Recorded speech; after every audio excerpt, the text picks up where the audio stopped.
తర్వాత కమిటీ కుర్రోళ్ళు ఎమోషనల్గా ఓ వీడియో కూడా పెట్టారుగా మీరు. ప్రోమోలో నన్ను నేను చూసేసరికి అంటే 14 ఏళ్ల పాటు చేసి కూడా అందుకే నెల్లూరు నీరజ అంటారు. నెల్లూరు నీరజ అంటే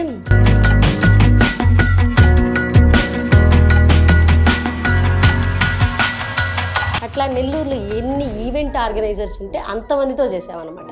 నీరజ గారు ఒక 5 years బ్యాక్ మీ వీడియో అప్పట్లో బాగా వైరల్ అయింది. ఏది కోటక్ మహీంద్రా బ్యాంక్. మేము కోటక్ మహీంద్రా నుంచి ఫోన్ చేస్తున్నాను. మహేంద్ర గారిని కొట్టినారా? ఓ మే కట్టడమా మహేంద్ర గారిని కొట్టినారటమా?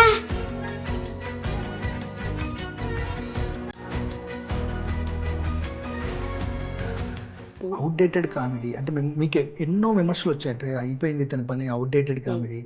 బట్ అవన్నీ దాటుకొని ఈ సినిమా అనేది ఒక మార్క్ క్రియేట్ చేశారు. మీకు కాల్స్ వచ్చాయా అంటే మీ ఊరు నుంచి కానీ, మీ హస్బెండ్ నుంచి కానీ, బయట నుంచి కానీ, మీకంటూ కాంప్లిమెంట్స్ కానీ? చాలా మంది ఒక్కళ్ళు కానీ. అంటే అప్పటిదాకా నేను జబర్దస్త్ ఒక మంచి అవకాశం 10 episodes అంటే ఎందుకు బయటకు వచ్చేసారు? మాక్సిమం ఒక ఆడపిల్ల ఎంతవరకు చేయగలదు. వల్గారిటీ అనేది పీక్స్కి వెళ్ళిపోతే చేయలేనండి. అదొకటి. నా కొన్ని చోట్ల జూలకటగా డబల్ డోస్ అనేది వచ్చింది. అక్కడ కూడా మనసు చంపుకొని చేసేది అనమాట నేను.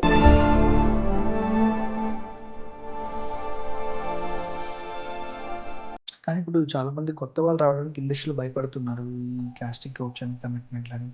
అంటే ఇలాంటి ఫిలిం ఇండస్ట్రీ అనేసరికి తొందరగా ఫోకస్ అవుతాం మనం. ప్రతి ఒక్కడు ఫిలిం ఇండస్ట్రీ దగ్గరే ఉందేమో ప్రాబ్లం అనుకుంటున్నాడు.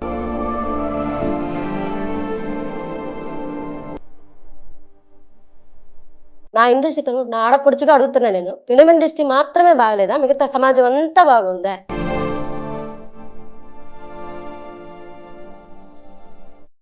హాయ్, హలో, నమస్తే. This is host Manohar royal. Welcome to మన స్టార్స్. ఈరోజు మనతో ఎవరున్నారంటే, నెల్లూరు పెద్దారెడ్డి తెలుసా అనే డైలాగ్ ఎంత ఫేమస్, నెల్లూరు నీరజ కూడా తెలుగు ఫిలిం ఇండస్ట్రీలో అంత ఫేమస్. బట్ తను డీజే టిల్లు మూవీలో కూడా స్టార్ బాయ్ సిద్ధుకి అత్త రోల్ చేసింది. అలాగే రీసెంట్గా వచ్చిన బిగ్గెస్ట్ బ్లాక్ బాస్టర్ కమిటీ కుర్రోల్ మూవీలో ఆత్రం అనే క్యారెక్టర్కి మదర్ రోల్ చేసి అందరినీ ఏడిపించేసింది. తనే మన నెల్లూరు నీరజ. తన సినిమాలు, తన గురించి, అప్కమింగ్ మూవీస్ గురించి అడిగి తెలుసుకునే ప్రయత్నం చేద్దాం. హాయ్ నీరజ గారు. హాయ్ అండి. ఎలా ఉన్నారు? చాలా బాగున్నాను. మీరు ఎలా ఉన్నారు? నేను చాలా బాగున్నానండి. Thank you so much. మీరు మాకు ఇంటర్వ్యూ వచ్చి మన స్టార్స్ ఆఫీస్లో ఇచ్చినందుకు థ్యాంక్ యూ. థ్యాంక్ యూ అండి. ఎలా అనిపిస్తుందండి ఈ 14 years కెరియర్లో ఒక 2 హిట్లు చూసారు మీరు? 2 హిట్లు కాదండి, అంతకుముందు భామా కలాపం కూడా చేశాను. కరోనా తర్వాత. అది ప్రియమణి గారికి అక్క క్యారెక్టర్. అది కూడా హిట్ అయింది. తర్వాత అది ఓటీటీలో కూడా వచ్చింది అనమాట. అది కూడా హిట్ అయింది. 3 హిట్లు చూసాను. రీసెంట్ గా అయితే 2 అయితే గట్టిగా జనాలు, అంటే ఒక ట్రైలర్ లో మంచి క్యారెక్టర్ పడింది, డీజే టిల్లు, తర్వాత కమిటీ కుర్రోళ్ళు. ఎమోషనల్ గా ఓ వీడియో కూడా పెట్టారుగా మీరు. అవును, అది ప్రోమోలో నన్ను నేను చూసేసరికి అంటే 14 ఏళ్ల పాటు చేసి కూడా అరే నేను షోలు చేసుకునేటప్పుడు అనుకునేది అనమాట. నా ముందు ఆర్టిస్టులు వెళ్ళిపోతూ ఉండేవాళ్ళు. అరే వాళ్ళు సినిమాలు చేస్తున్నారు, వీళ్ళు సినిమాలు చేస్తున్నాను. నేను యాజ్ ఎ టీమ్ లీడర్గా చాలా చేశాను అనమాట. హంగామా, ఇవంతా మా సీను అన్న, మా హస్బెండ్, మేమంతా ఒక టీం. అవును. ఆ టీంతో పాటు నేను జర్నీ చేశాను. కొంతకాలం తర్వాత నేను టీం లీడర్ అయ్యాను. జబర్దస్త్లో టీం లీడర్ అయ్యాను. ఎక్స్ప్రెస్ రాజా అని, హంగామా నుంచి, జీ తెలుగులో కామెడీ క్లబ్ అని, జమినీలో జూడ్లకటక అని, అక్కడ మొత్తం బుల్లితెర మీద అన్ని ఛానల్స్ చేసేసానండి. అన్ని ఛానల్స్, సీరియల్స్ చేశాను, షోలు చేశాను, మళ్ళీ ఏమంటారు చిన్న చిన్న వెబ్ సిరీస్లు కూడా చేశాను. ఇన్ని చేసినా నేనేంటి ముందుకు పోలేకపోతున్నాను? మిగతా ఆర్టిస్టులు వెళ్ళిపోతున్నారే, నేను ఈ వెండి తెర మీద కనిపించనా? ఓకే. ఎక్కడో నాకు ఒక వెళ్తుండిపోయింది అనమాట. అంటే ఏంటి వెండి తెర పోవడానికి నాకు వెనకాల అంటే మా ఫ్యామిలీ నుంచి ఎవరు కూడా యాక్ట్రెస్ లేరు. నాకు ఇక్కడంటే సపోర్ట్ ఎవరు లేరు. నా హస్బెండ్కి నేను, నాకు ఆయన తప్పితే. మీ వారు పెళ్లికి ముందు, అంటే మీకు పెళ్లి అవ్వక ముందు నుంచి యాక్టర్ అండి? మా హస్బెండ్ లేదండి, అంటే ఆ స్టేజ్ ఆర్టిస్ట్, యాక్టరే. బస్ట్ ఆయన ఒక చిన్న చిన్న వేషాలు. ఫిలిం ఇండస్ట్రీలో ఏమి రాలేదనమాట. స్టేజీల మీద చిన్న ప్రోగ్రామ్స్, ఈవెంట్లో చిన్న కామెడీ షోలు చేసేవాళ్ళు. అది కూడా నాకు పెళ్ళైన తర్వాత. అంతకుముందు అంతా స్కూల్లోనూ పార్టిసిపేట్ చేయడము ఇలా ఇంట్రెస్ట్ ఉండేది, కానీ పెద్దగా ఏం చేయలేదన్న. నాకు పెళ్ళైన తర్వాతే వన్స్ మేము ఇద్దరం సినిమా ఇండస్ట్రీ దాకా రావడం. అంతకుముందు స్టేజ్ ప్రోగ్రామ్స్ చేసాం. స్టేజ్ ప్రోగ్రామ్స్ అంటే నాకు తెలిసి ఆంధ్ర మొత్తం చేసి ఉంటాం అన్ని. అంటే ఆర్టిస్టులు ఉంటాయి, మనకు ఆర్కెస్ట్రా ఉంటాయి కదా, ఆర్కెస్ట్రా టీమ్ తోటే మాదొక వాళ్ళు పాటలు పాడితే మేము ఒక కామెడీ షో, వాళ్ళ పాటలు పాడితే మాదొక కామెడీ షో. అట్లా నెల్లూరులో ఎన్ని ఈవెంట్ ఆర్గనైజర్స్ ఉంటే అంతమందితో చేసామన్నమాట. నెల్లూరు వాళ్ళు వస్తారంటే వాళ్ళు కామెడీ షో చేస్తారు. రెస్పాన్స్ ఎలా ఉండేది మీ షోకి? మామూలుగా ఉండేది కదా. అంటే వాళ్ళు జనాలు అనేవాళ్ళు అనమాట, ఓ ఎప్పుడోసారి సినిమాలో వస్తారమ్మా మీరు నెల్లూరు వాళ్ళు. అంటే ఆ ఆశీర్వాదమే ఇక్కడ దాకా అనుకుంటాం మేబీ ఈరోజు. అందుకే నెల్లూరు నీరజ అంటారు. నెల్లూరు నీరజ అంటే నేను నెల్లూరు నా పేరేమో నీరజ అండి. నేను పుట్టింది పెరిగింది అంతా నెల్లూరులోనే. బట్ నెల్లూరు యాసతో పైకి వచ్చాను కాబట్టి ఆ అభిమానం అనేది వదలకుండా ఆ పేరునే స్క్రీన్ నేమ్గా పెట్టుకున్నాను, నెల్లూరు నీరజ అనేసి. నాకు అన్నం పెట్టింది ఆ పేరే కాబట్టి దాన్ని అలా వదలలేదు. అందరు నీరజ నీరజ అంటే ఎందుకు కొంతమంది కామెడీగా తీసుకుంటారు, నెల్లూరు నీరజ ఎందుకు అవసరం అది ఇది. కానీ నాకు అన్నం పెట్టింది నేను మర్చిపోకూడదని దాన్ని స్క్రీన్ నేమ్గా పెట్టుకున్నాను. మీకు ఎప్పటి నుంచి యాక్టింగ్ అంటే ఇష్టం బాగా? నాకు అసలు యాక్టింగ్ అంటే భయం అండి నిజంగా. నేను ఎక్కడా నేర్చుకోలేదు యాక్టింగ్ గురించి, నాకు అసలు ఏమీ తెలియదు. బట్ వన్స్ ఒకసారి కెమెరా ముందుకు వెళ్ళిన తర్వాత అరే నేను ఒక పెద్ద యాక్టర్నని నేను అప్పుడు ఫీల్ అవ్వడం మొదలెట్టాను. నేను చాలామంది యాక్టింగ్ కోసం స్కూల్స్కి వెళ్ళాలి, అవి తెలుసుకోవాలి ఇవి తెలుసుకోవాలంటే నాకు అప్పుడు అనిపించింది ఏంటి ఇక్కడేం కొత్తగా ఏం చూపించట్లా కెమెరా ముందు, మన నిజ జీవితంలో జరిగేవే ఇక్కడ నటించమని చెప్తున్నారు. దీనికి ఎందుకు వీళ్ళు యాక్టింగ్ నేర్చుకుంటున్నారు, దీనికి ఎందుకు నాకు ఆశ్చర్యం అనిపించేది, దీనికి ఎందుకు ఇవంతా చేస్తున్నారు అని. తర్వాత ఆ కెమెరా స్కిల్స్ తెలుసుకున్నాను అనమాట. ఓహో ఈ లుక్ మాత్రం తెలుసుకుంటే సరిపోద్ది, యాక్టర్ అంటే ప్రతి ఒక్కరిలో యాక్టర్ ఉంటారండి, మహానటులు ఉంటారు. మీరు చూస్తున్నారా ఇన్స్టాలో సోషల్ మీడియాలో మహానటులు ఉంటారు, మీరు చూసారా, వాళ్ళ ముందు మనం ఎక్కడ మనకి వస్తాం. అలా నాకు అలవాటు అది ఇష్టంతో చేశాను. ఇష్టంతో చేసేసరికి ఈరోజు నాకు అది యాక్టింగ్ పెద్ద నాకేం అనిపించలేదు. మనకి ఏదైతే ఒక ఇష్టమైన పని ఉంటుందో అది మనకు పెద్దది అనిపించదు ఎప్పుడు కూడా, చాలా ఈజీగా అనిపిస్తుంది. చూసేవాళ్ళకి యాక్టింగ్ కదా చాలా పెద్ద కష్టమేమో అనిపిస్తుంది, అది నాకు ఎట్లా ఏం అనిపించలేదు. కానీ సినిమా విషయంకి వచ్చేసరికి డీజే టిల్లు ట్రైలర్లో ఏదైతే ఉందో అంటే రిలీజ్ అయ్యేదాకా ఆ ట్రైలర్ టిల్లు స్క్వేర్ ఆ మూవీ ట్రైలర్ రిలీజ్ అయ్యేదాకా మీకు తెలియదు అందులో ఉన్నారు అనేది తెలియదు. ఆ టీం ఫోన్ చేశారు, రేపు మార్నింగ్ ట్రైలర్ వేస్తున్నారు. నాకు టీం ఫోన్ చేసి ఆ టీం డైరెక్షన్ టీం ఫోన్ చేసి అమ్మ మీరు ట్రైలర్లో మీకు బిగ్గెస్ట్ గిఫ్ట్ ఏంటో తెలుసా అంటే, మేము సిద్ధు సార్తో కాసేపట్లో సీన్ చేయాలి డైనింగ్ టేబుల్ దగ్గర, అందరం కూర్చొని ముందు మన సీన్ అనుకుందామమ్మా అని అన్నారు. అంటే ఒకసారి అనుకుంటాం అనమాట, అట్లా రిహార్సల్ లాగా. ఓకే సార్ అంటే మీరే ఎక్కడి నుంచి ఆయన చాలా జెన్యున్గా ఉంటారు, అందరినీ పలకరించారు ఆ టీంలో. నన్ను పలకరించినప్పుడు నేను చెప్పాను అనమాట, సార్ ఇట్లా సార్ నేను కూడా టీవీ ఆర్టిస్ట్ అండి, బుల్లితెరలో ఇలా కామెడీ షోలు ఇవంతా చేశాను, నా హస్బెండ్ నేను ఇద్దరం ఇండస్ట్రీలో ఉన్నాము, ఇప్పుడు ఫస్ట్ సినిమా సార్ మీతోనే స్టార్ట్ అయ్యాను, భామాకలాపం చేశాను కానీ అంత పెద్ద బ్రేక్ రాలేదంటే మనం ఇచ్చేద్దాం గట్టిగా అని అన్నారు. అట్లనే ఇచ్చారు ఆయన, అంటే గాడ్స్ గిఫ్ట్ అనుకోవాలి. ఆయన కామెడీగా అన్నా సరే నవ్వుతా అన్నమాట, నిజంగా అది నిలబెట్టుకున్నారనమాట. ట్రైలర్లో నన్ను వేయాల్సిన అవసరం లేదు, బట్ వాళ్ళు చెప్పారు నాకు ఆ రోజు అన్నారు కదా సిద్ధు సార్ ట్రైలర్లో వేస్తున్నారు మిమ్మల్ని అని. నాకైతే ఇంకా ఎమోషన్ ఆపుకోలేకపోయినమాట. జస్ట్ ఒక మాట, నేను ఆర్టిస్ట్ సార్ నిన్నాళ్ళ నుంచి కష్టపడ్డాను, ఒక బ్రేక్ కోసం చూస్తున్నాను అని అనేసరికి అంత చాలా వైరల్ అయింది మీ ఎమోషనల్ వీడియో ఇన్స్టాగ్రామ్ లో. 14 ఏళ్ల తర్వాత ఒక మిమ్మల్ని మీరు స్క్రీన్ మీద చూసుకోవడం అనేది గ్రేట్. ఒక్కసారి ఆ డైలాగ్ ఒకసారి మా కోసం చెప్తారా? సిద్ధు డైలాగ్ ఉంటది కదా స్టార్టింగ్, అవునవునవును, పెళ్లి చూపుల, అరే సిద్ధు ఈ ఫోటో చూడరా అంటే ఇది ఎవరికి అంటారు అనమాట, నీకోసం పిచ్చాడా మళ్ళీ ఆయన చేసుకొని అంటాడు, మళ్ళీ ఎప్పుడు చేసుకుంటావరా అని అంటాను. అంటే చాలా చిన్న సన్నివేశం, బట్ నాకు 2-3 దగ్గరలు చేశానండి మళ్ళీ సీన్లు. బట్ సినిమాలో మాత్రం ఒక్క సీనే వచ్చింది కదా, కొన్ని ఎడిటింగ్లో వెళ్ళిపోయినాయి. అంటే సార్ కనిపించాలి కదా, చాలా సీన్లు ఇంకా హైలైట్ సీన్లు ఉన్నాయి, నా హైలైట్ సీన్స్ ఉన్నాయి. పెళ్లి దగ్గర ఆయన నన్ను ఒక దగ్గర బాడీ షేమింగ్ చేస్తారు పెళ్లి దగ్గర, అవి ఇంకా చాలా మంచి సీన్లు. బట్ ఆయన ఎందుకు అనుకున్నారో ఏమో మరి, అది ఇంకా నేను కామెడీగా తీసుకున్నది, బట్ ఆయన వేసుంటే ఇంకా బాగుండేమో. అంటే ఒక దగ్గర బాడీ షేమింగ్ చేస్తారనమాట, బట్ అది చాలా హెల్తీగా ఉంది, బాడీ షేమింగ్ కూడా హెల్తీగా చేస్తారు. అయినా కానీ ఆయన వేయలేదు, అది వేస్తుంటే ఆ సీన్ కూడా వచ్చుంటే ఇంకా చాలా బాగుండేది. కానీ మొత్తానికి అయితే ట్రైలర్లో కనిపించాను, ఆ ఫొటోస్ అవి చూపిస్తాను. ఆయన నాకు నేను అడిగిన చిన్న ప్రశ్నకే ఇంత పెద్ద జవాబు చెప్తారు ఆయన. చాలా బాగుంటుంది. ఎలా ఉండే సెట్ లో స్టార్ బాయ్ సిద్ధు గారు అక్కడ లొకేషన్స్ లో గానీ? చాలా బాగుంటారండి. అంటే వన్స్ అయిపోయిన తర్వాత మన సీన్ అయిపోతుంది కదా, అక్కడ ఉండే వాళ్ళ అట్మాస్ఫియర్ ఎలా ఉంటుందంటే ఆయనతో మాట్లాడేటప్పుడు మనం ఒక హీరోతో ఉన్నాము ఆ యాటిట్యూడ్ అదంతా ఏముండదు. అందరూ తనతో పాటు ఆర్టిస్టులే, నేను ఆ భావంతో ఉంటారు ఆయన. చాలా డౌన్ టు ఎర్త్.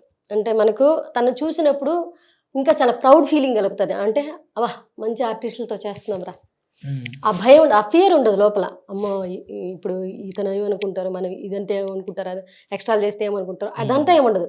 అరే సిద్ధు అని పిలిచాను నేను. లిటరల్లీ నేను ముందైతే సారీ చెప్పాను, సార్ అరే వద్దు సార్ తీసేసేయండి, నేను పేరు పెట్టేసంటే మీరు నాకేంటి చిన్నమ్మ అంటే ఆ క్యారెక్టర్స్ ఆ మేనత్ అనుకుంది, ఆయన ఫాదర్ చెల్లెలని, బట్ చిన్నమ్మ అని మార్చారు మళ్ళీ. మీరు నాకేంటి చిన్నమ్మ మరి బాబుని ఏమని పిలుస్తుంది, కొడుకునే అరే వరే అని పిలుస్తాం కదా, అలాగే పిలిచండి తప్పే ఉంది అని అన్నాడు. Okay done. ఇంకా ఆయన అంతా హోప్ ఇచ్చేసరికి మనకెందుకు ధైర్యం ఇచ్చారు కదా అని చెప్పేసి నేను మాట్లాడాను అనమాట. సూపర్. ఫస్ట్ అయితే అత్తగా అనుకున్నారు, తర్వాత చిన్నమ్మగా చేశారు. అవును, అసలు ఆ స్క్రిప్ట్ లో కూడా మేనత్ ఉంటుంది, ఈయనకి లవర్ ని కూడా అక్క అని పిలిచేస్తాడు, మేనత్ అని కూడా చిన్నమ్మ అని పిలుస్తాడు, ఆ టైప్ లో అనుకున్నారు. పిలిచేస్తే ఈయన ఇంకో గొడవ కూడా ఉంది, రే తను నీకు ఫాదర్ అంటారనమాట, తను నీకు అత్త అవుతుందిరా, చిన్నమ్మ అంటే అత్త లేదు బొంగు లేదు నాకేదో వస్తే అదని, అది కూడా ఒక సీన్ ఉంది. ఆ సీన్లన్నీ కట్టేని లేదు ఉంటే ఇంకా చాలా బాగుంది. కానీ బిగ్గెస్ట్ బ్లాక్ బస్టర్ అయింది సిద్ధు గారి డైరెక్షన్ లో. ఆయన హీరోగా, రైటర్ కూడా ఆయనగా. ఇంకోటి ఇప్పుడు మీరు అవుట్డేటెడ్ కామెడీ అంటే మీకు ఎన్నో విమర్శలు వచ్చాయట, అయిపోయింది తన పని, అవుట్డేటెడ్ కామెడీ, బట్ అవన్నీ దాటుకొని ఈ సినిమా అనేది ఒక మార్క్ క్రియేట్ చేశారు. మీకు కాల్స్ వచ్చాయా అంటే మీ ఊరు నుంచి కానీ, మీ హస్బెండ్ నుంచి కానీ, బయట నుంచి కానీ, మీకంటూ కాంప్లిమెంట్స్ కానీ? నాకంటూ కాంప్లిమెంట్సా చాలా మంది, ఒక్కళ్ళు కాదు. అంటే అప్పటిదాకా నేను ఒక్కసారి షోలు ఆగిపోయినాయి. జబర్దస్త్ కూడా 10 ఎపిసోడ్ చేశాను, తర్వాత చేయలేదు. ఎందుకంటే నేను 10 ఎపిసోడ్లు చేశాక నాకు అక్కడ కూడా ఏదో ఒకటి ఎదురవుతుండదు అనమాట. నేను అవి తీసుకోలేకపోయేది కొన్ని. నాకేంటంటే ఒక ప్లేస్కి వెళ్ళిపోయిన తర్వాత హెల్దీగా ఉందా, నీట్గా చేసుకొని వచ్చేస్తాం. ఏదైనా ప్రాబ్లం అనిపించిందా, అక్కడి నుంచి ఆ ప్లేస్ నుంచి ఆ షో అయినా సరే వదిలేసేసి చేస్తాం. అదొకటి నాకున్న గొప్ప గుణం అనుకుంటాను. అది నాకు బ్యాడ్ అవుతుంది, ప్లస్ అవుతుంది, మైనస్ కూడా అవుతుంది. అది నాకు ఇది నచ్చలేదు అని అంటే చెప్తాను అనమాట, సరే ఇది పరిస్థితి, కొంచెం నాకు అనుకూలంగా ఉంటే వస్తాను, లేదంటే లేదండి అని. అంటే నాకు అనుకూలంగా అంటే అక్కడ ఆ టీం ఏదైనా నచ్చలేదనుకో, ఆ టీం మార్చమనేది కదా, వాళ్ళ బిహేవియర్ ఏదైనా నచ్చకపోయినా, వాళ్ళకి మనకి సెట్ కాదురా బాబాయ్ అనుకుంటే, నాకు ఇక్కడ వర్క్ నేను ఈజీగా చేసుకోలేను సో అనుకుంటే మాత్రం పక్క తప్పుకుంటాను. వాళ్ళు ఏంటంటే ఎన్ని షోలు చేశారు కదా, నాకు మ్యాక్సిమం ఒక ఆడపిల్ల ఎంతవరకు చేయగలదు, వల్గారిటీ అనేది పీక్స్కి వెళ్ళిపోతే చేయలేనండి. అదొకటి నా కొన్ని చోట్ల జూలకటగా డబల్ డోస్ అనేది వచ్చింది, అక్కడ కూడా మనసు చంపుకొని చేసేది అనమాట. నేను అంటే డబుల్ మీనింగ్ డైలాగ్ ఇచ్చేసరికి నా బాడీ షేమింగ్ అనేది ప్రతిదీ, అంటే కామెడీ కోసం అనేది బాడీ షేమింగ్ ఉంటుంది, క్యారెక్టర్ షేమింగ్ ఉంటుంది, అన్నీ ఉంటాయి, అన్నీ యాక్సెప్ట్ చేయగలం. కానీ కొన్ని పీక్స్కి వెళ్ళిపోతాయి అనమాట. ఆ పీక్స్కి వెళ్ళేవి మనసు చంపుకొని చేయలేం. అట్లాంటప్పుడు ఏంటంటే ఈ వద్దులే అన్నా ఏమనుకోకండి, ఆ తర్వాత ఇంకేదైనా తీసుకుందామని నేను చాలా స్మూత్గా చెప్తాను. అని తీసుకోరు కొంతమంది. అదేంటది ఆ షోలు చేశారు కదా, ఈ షోలు చేశారు కదా అంటే ఎంత కాలారా బాబు అనుకుంటాను. కొన్ని మాత్రం నచ్చకపోతే వదిలేస్తాను. జబర్దస్త్ ఒక మంచి అవకాశం, 10 ఎపిసోడ్లు అంటే 10 ఎపిసోడ్లు బయటకు వచ్చేసారు. అవలే అంతే, దానికి రీజన్స్ ఏమి అవ్వలేదు. అప్పుడే నేను అవ్వలేదని గట్టిగా అనుకునేటప్పుడు డిజిటల్ ఆఫర్ వచ్చింది, వదిలేయడానికి పెద్ద ఛాన్సే వచ్చింది, వదిలేసాను. అలా వదిలేసినప్పటి నుంచి నేను వదిలేసానని ఎప్పుడు బాధపడలేదు. వదిలేసినప్పటి నుంచి ఇప్పుడు దాకా నేను 5 సినిమాలు చేసింది. నేను 3 సినిమాలు రిలీజ్, అంటే ఇంక 3 సినిమాలు వర్క్లో ఉన్నాయి, 2 సినిమాలు రిలీజ్ అయిపోయినాయి. ఇప్పుడు కిరణ్ అబ్బవరం గారిది ఒక మూవీ చేస్తున్నాను, ఆ మూవీలో ఉన్నాను. అంటే రీసెంట్గా ప్రోమో ఒకటి రిలీజ్ అయిపోయింది, అందులో ఉన్నాను. అందులో కూడా ఆయన అత్తానే పిలుస్తారు, అందులో కూడా మంచి క్యారెక్టర్, మంచి ఒక్క సీన్లోనే ఉన్నాను, మంచి రోల్లో ఉన్నాను. తర్వాత నేను రోల్ చెప్పకూడదు కదా, మంచి రోల్లోనే ఉన్నాను. ఆ తర్వాత ఇప్పుడు విశ్వక్షేణ గారిది ఒక సినిమా చేస్తున్నాను, ప్రియదర్శి గారిది ఒక సినిమా చేస్తున్నాను. మన సందీప్ కిషన్ గారిది ఓటీటీలో సిరీస్ ఒకటి స్టార్ట్ చేస్తున్నారు, అది షూటింగ్ జరుగుతుంది ప్రెసెంట్. ఆ డైరెక్టర్ కూడా డీజే టిల్లు మల్లికార్జున్ గారు, అందులో కూడా చేస్తున్నాను. లేదు, అందులో సందీప్ కిషన్ గారికి టీచర్, ఆయనకి టీచరు, మంచి క్యారెక్టర్. అది కూడా చేశాను, సందీప్ కిషన్ గారితో చేశాను, విశ్వక్సేన గారి సినిమాలో చేశాను. అందులో బావూజీ గారు విలను, మన విక్రమార్కుడు సినిమాలో ఉన్నారు కదా బావూజీ గారు, ఆయన విలను. ఆయన తర్వాత ఇంకో విలన్ పేరు మర్చిపోయాను. ఆయన నాకు బాబుజీ గారు నాకు వియ్యంకుడు అనమాట ఆ సినిమాలో. ఓ నా కూతుర్నిచ్చి ఆయనకి పెళ్లి చేసే వాళ్ళ కొడుక్కిచ్చి పెళ్లి చేస్తాను. ఆ సినిమా విశ్వక్షేణ గారిది. కిరణ్ అబ్బవరం గారు ఎలా ఉండేవారు సెట్స్ లో కానీ, లేదంటే మీరు ఆయనతో యాక్ట్ చేసినప్పుడు కానీ? నేను ఆయనతో ఒక 10 నిమిషాలు తప్ప ఎక్కువ మాట్లాడలేదు. నేను ఆయన పెద్ద ఆయన రామోజీ ఫిలిం సిటీలో ఆయన క్యారవాన్ పక్కన, నా క్యారవాన్ పక్కన పక్కనే ఉన్నాము. దిగంగానే ఆయన ఎదురుగానే ఉన్నారు. పోయి నమస్తే పెట్టి బాగున్నారా సార్ అంటే బాగున్నానమ్మా అన్నారు. అంటే ఇంక సెట్లోకి వెళ్ళిపోయాం. సెట్లోకి వెళ్ళిపోతే అక్కడ మాట్లాడాం 10 నిమిషాలు. నా సీన్ అయిపోయిన తర్వాత మీరు ఇది చేస్తే బాగుంటుంది, అక్కడ వాడిని మళ్ళీ కొట్టండి అంటే, నేను కమెడియన్ నగేష్ గారు అని ఒక అతను ఉన్నాడు, పాత అతను తమిళియన్, అతనితో చేశాను అనమాట కాంబినేషన్లో. ఊర్లో మంచి క్యారెక్టర్, ఊర్లో క్యారెక్టర్ అది కూడా, అప్పట్లో ఊర్లో క్యారెక్టర్. అతన్ని కొట్టే సీన్లు ఉన్నాయి కొన్ని, అతను తరుముకునే సీన్లు, కొట్టే సీన్లు ఉన్నాయి. ఆ టైంలో ఆయన ఇంకా పుషప్ చేస్తున్నాడు అనమాట, కొట్టండి పరిగెత్తండి. కిరణ్ అబ్బవరం గారు ఆ సీన్ ఎక్స్ప్లెయిన్ చేస్తూ మాట్లాడుకున్నాం. అత్త అని పిలుస్తాను, అరుస్తాను నేను, మీరు పలకండి, ఆ టైప్లో అనమాట. చాలా జెన్యూన్ పర్సన్, చాలా బాగుంటారు ఆయన. సందీప్ కిషన్ గారు అంటే రోల్ ఏంటి మీది? లైక్ ఆయనకి వరుస ఏంటి? టీచర్. సందీప్ కిషన్ గారు ఇట్లా మనకు సీన్ జరుగుతుంది, సీన్ జరుగుతున్న బట్ట సందీప్ కిషన్ గారు ఎంట్రీ ఇస్తారనమాట. లెక్చరర్ క్యారెక్టర్ వచ్చేసి మన ప్రభాస్కి మా ఫాదర్ క్యారెక్టర్ చేస్తుంటాడు ఒక అతను. కొంతమంది పేర్లు గుర్తున్నారు, దరిద్రం ఏంటంటే ఆయన లెక్చరర్ అనమాట, నేను టీచర్ ఆ స్కూల్లోనే. ఈయన ఎంటర్ అవుతారు. ఈయన ఎంటర్ అయిన సీన్కి దగ్గర నుంచి నేను పనిచేసిన వాళ్ళ భగవంతుడు అదృష్టమే ఏంటది, నా అదృష్టమో లేకపోతే భగవంతుడు ఇచ్చిన అదృష్టమో, నేను పనిచేసిన ఈ మధ్య అందరు చేసిన వాళ్ళందరూ బాగా మాట్లాడుతున్నారు. అంటే నాకు ఫియర్ అన్నది అసలు ఏమో ఏంటి సినిమాల్లోకి వచ్చిన వీళ్ళేంటి ఇలా ఉన్నారు, వీళ్ళు ఆ బిహేవియర్ లేదు ఎవరి దగ్గర, చాలా డౌన్ టు ఎర్త్ ఉన్నారు. సందీప్ కిషన్ గారు కూడా లోపలికి వచ్చి అందరినీ పలకరించారు. ఆర్టిస్టులు ఎంతమంది ఉంటే అంతమందికి నమస్కారం చేశారు. బాగున్నారమ్మా అంటే నమస్తే సార్ అంటే నమస్తే అమ్మా బాగున్నారా, అందరినీ ఆ ఉన్న సెట్లో ఉన్న అందరినీ పలకరించి సీన్ ఒకసారి చూసుకోవడం. అంటే ఇప్పుడు వస్తున్న జనరేషన్ చాలా హెల్తీగా ఉన్నారు. అప్పుడు జనరేషన్తో నేను చేయలేదు కాబట్టి నాకు తెలియదు. ఇప్పుడు వస్తున్న జనరేషన్తో అయితే ఏ ప్రాబ్లం లేదు, హ్యాపీ, చాలా హెల్తీగా ఉన్నారు చేసుకోవడానికి. మీ వెబ్ సిరీస్ మామిడాకులు ఏదైతే ఉందో పెద్ద హిట్, అది సోషల్ మీడియాలో కానీ. ప్రసాద్ బెహ్రాతో యాక్ట్ చేశారు. కట్ చేస్తే ప్రసాద్ బెహ్రా మీరు కమిటీ కుర్రోలతో హిట్ కొట్టారు. బట్ ప్రసాద్ బెహ్రా ఒక్క మామిడాకులే కదండి, ప్రసాద్ బెహ్రాతో నాకు పరిచయం 7 ఏళ్ళు. ఎక్కడంటే ఈటీవీ ప్లస్లో లైఫ్ ఈజ్ బ్యూటిఫుల్ అని ఒక సీరియల్ నడిచింది. అప్పుడు ప్రసాద్ బెహ్రా ఆ సీరియల్లో one of the hero. Rafiq Shah, Prasad Behra, Imran వీళ్ళంతా ఇప్పుడు సీరియల్స్లో హీరోగా ఉన్నారు. సతీష్ గారు. నేను అప్పుడు విలన్గా ఎంటర్ అయ్యాను ఆ సీరియల్లో. నేను విలన్గా ఎంటర్ అయ్యాను. అప్పుడు వీళ్ళు హీరోలు. అప్పుడు వీళ్ళందరూ పరిచయం నాకు. వాళ్ళందరూ అప్పుడు ఎలా ఉన్నారో ఆ రోజు ఈ రోజు కూడా అలాగే ఉన్నారు. నాకు చిన్న డౌట్, ప్రసాద్ బెహ్రా గారు ఎవరైతే ఉన్నారో ప్రసాద్ బెహ్రా మీద యాటిట్యూడ్, ఈగో ఎక్కువ, యాటిట్యూడ్ ఎక్కువ. అంటే కొంతమంది మాట్లాడుకోవడం, అతను ఎవరికి రెస్పాండ్ అవ్వడు, లైక్ ఇంటర్వ్యూస్కి వెళ్ళినా కూడా ఇంటర్వ్యూస్ ఇవ్వడు, ఇలాంటి వింటూ ఉన్నప్పుడు, అంటే మీరు 7 years బ్యాక్ చూసిన, ఏదైతే డే 1 చూసిన ప్రసాద్ బెహ్రా గారు, ఇప్పుడు చూసిన కమిటీ కూరల ప్రసాద్ బెహ్రా గారు మధ్యలో కూడా వెబ్ సిరీస్ చేశారు. బట్ మీరు గమనించింది ఏంటి, అంటే ప్రసాద్ బెహ్రాకి యాటిట్యూడ్ ఇవన్నీ ఉంటాయా? లేదబ్బా, నేను మిగతా వాళ్ళతో ఎలా ఉంటాడో నాకు తెలియదు. అంటే నేను మిగతా వాళ్ళ దగ్గర ఎలా ఉంటాడో నేను చూడలేదు కదా. బట్ నాతో మాత్రం చాలా జెన్యూన్గా ఉంటాడు. అక్కనే మాట్లాడుకుంటాడు, మీ ఇద్దరు అక్క నాన్న అని మాట్లాడతాను నేను. అరే నేనైతే అరే అని పిలుస్తాను ఒక్కోసారి. అరే నా సీన్ ఏంట్రా అంటే అక్క రాస్తున్నాం ఉన్నవే, చాలా జెన్యూన్గా ఉంటారు. అంటే మనం ఈ ఇండస్ట్రీలో ఏంటంటే ఏదన్నా ఇది నా దగ్గర అవ్వదు అని చెప్తే ముందు అతని దగ్గర నుంచి నెగిటివ్ వెళ్తుంది. అతను తీసుకునేవాళ్ళు మనం ఆ సమయంలో ఒకవేళ ఏదైనా ర్యాష్గా మాట్లాడిన సమాధానం, మనం వర్క్లో ఉండి ఇది జరగదు ఇప్పుడు రాలేనని చెప్పినా అవతల తీసుకునే విధానం ఎలా ఉంటుందంటే నెగిటివ్గా తీసుకుంటారు. అది నెగిటివ్, మనం అవతల పోర్ట్రే చేసేదే వాడికి యాటిట్యూడ్ అబ్బా, వాడు చెప్పిన మాట వినడబ్బా, పోర్ట్రే చేశాడు. కానీ వాడు ఏ టెన్షన్లో ఉండి ఆ మాట అన్నాడు అనేవాళ్ళు వాడి ఫ్రెండ్స్ మాత్రమే, వాడి సర్కిల్ మాత్రమే ఆలోచిస్తారు. బయట వాడు అంత దూరం ఆలోచించడు. అందుకని బయట వాళ్ళతో మాట్లాడేటప్పుడు చాలా ఆచితూచి మాట్లాడమని పెద్దవాళ్ళు ఎందుకంటారంటే అందుకోసం. ఎందుకంటే వాడు ఎదుటోడు ఎలా తీసుకుంటాడో మనకు తెలియదు.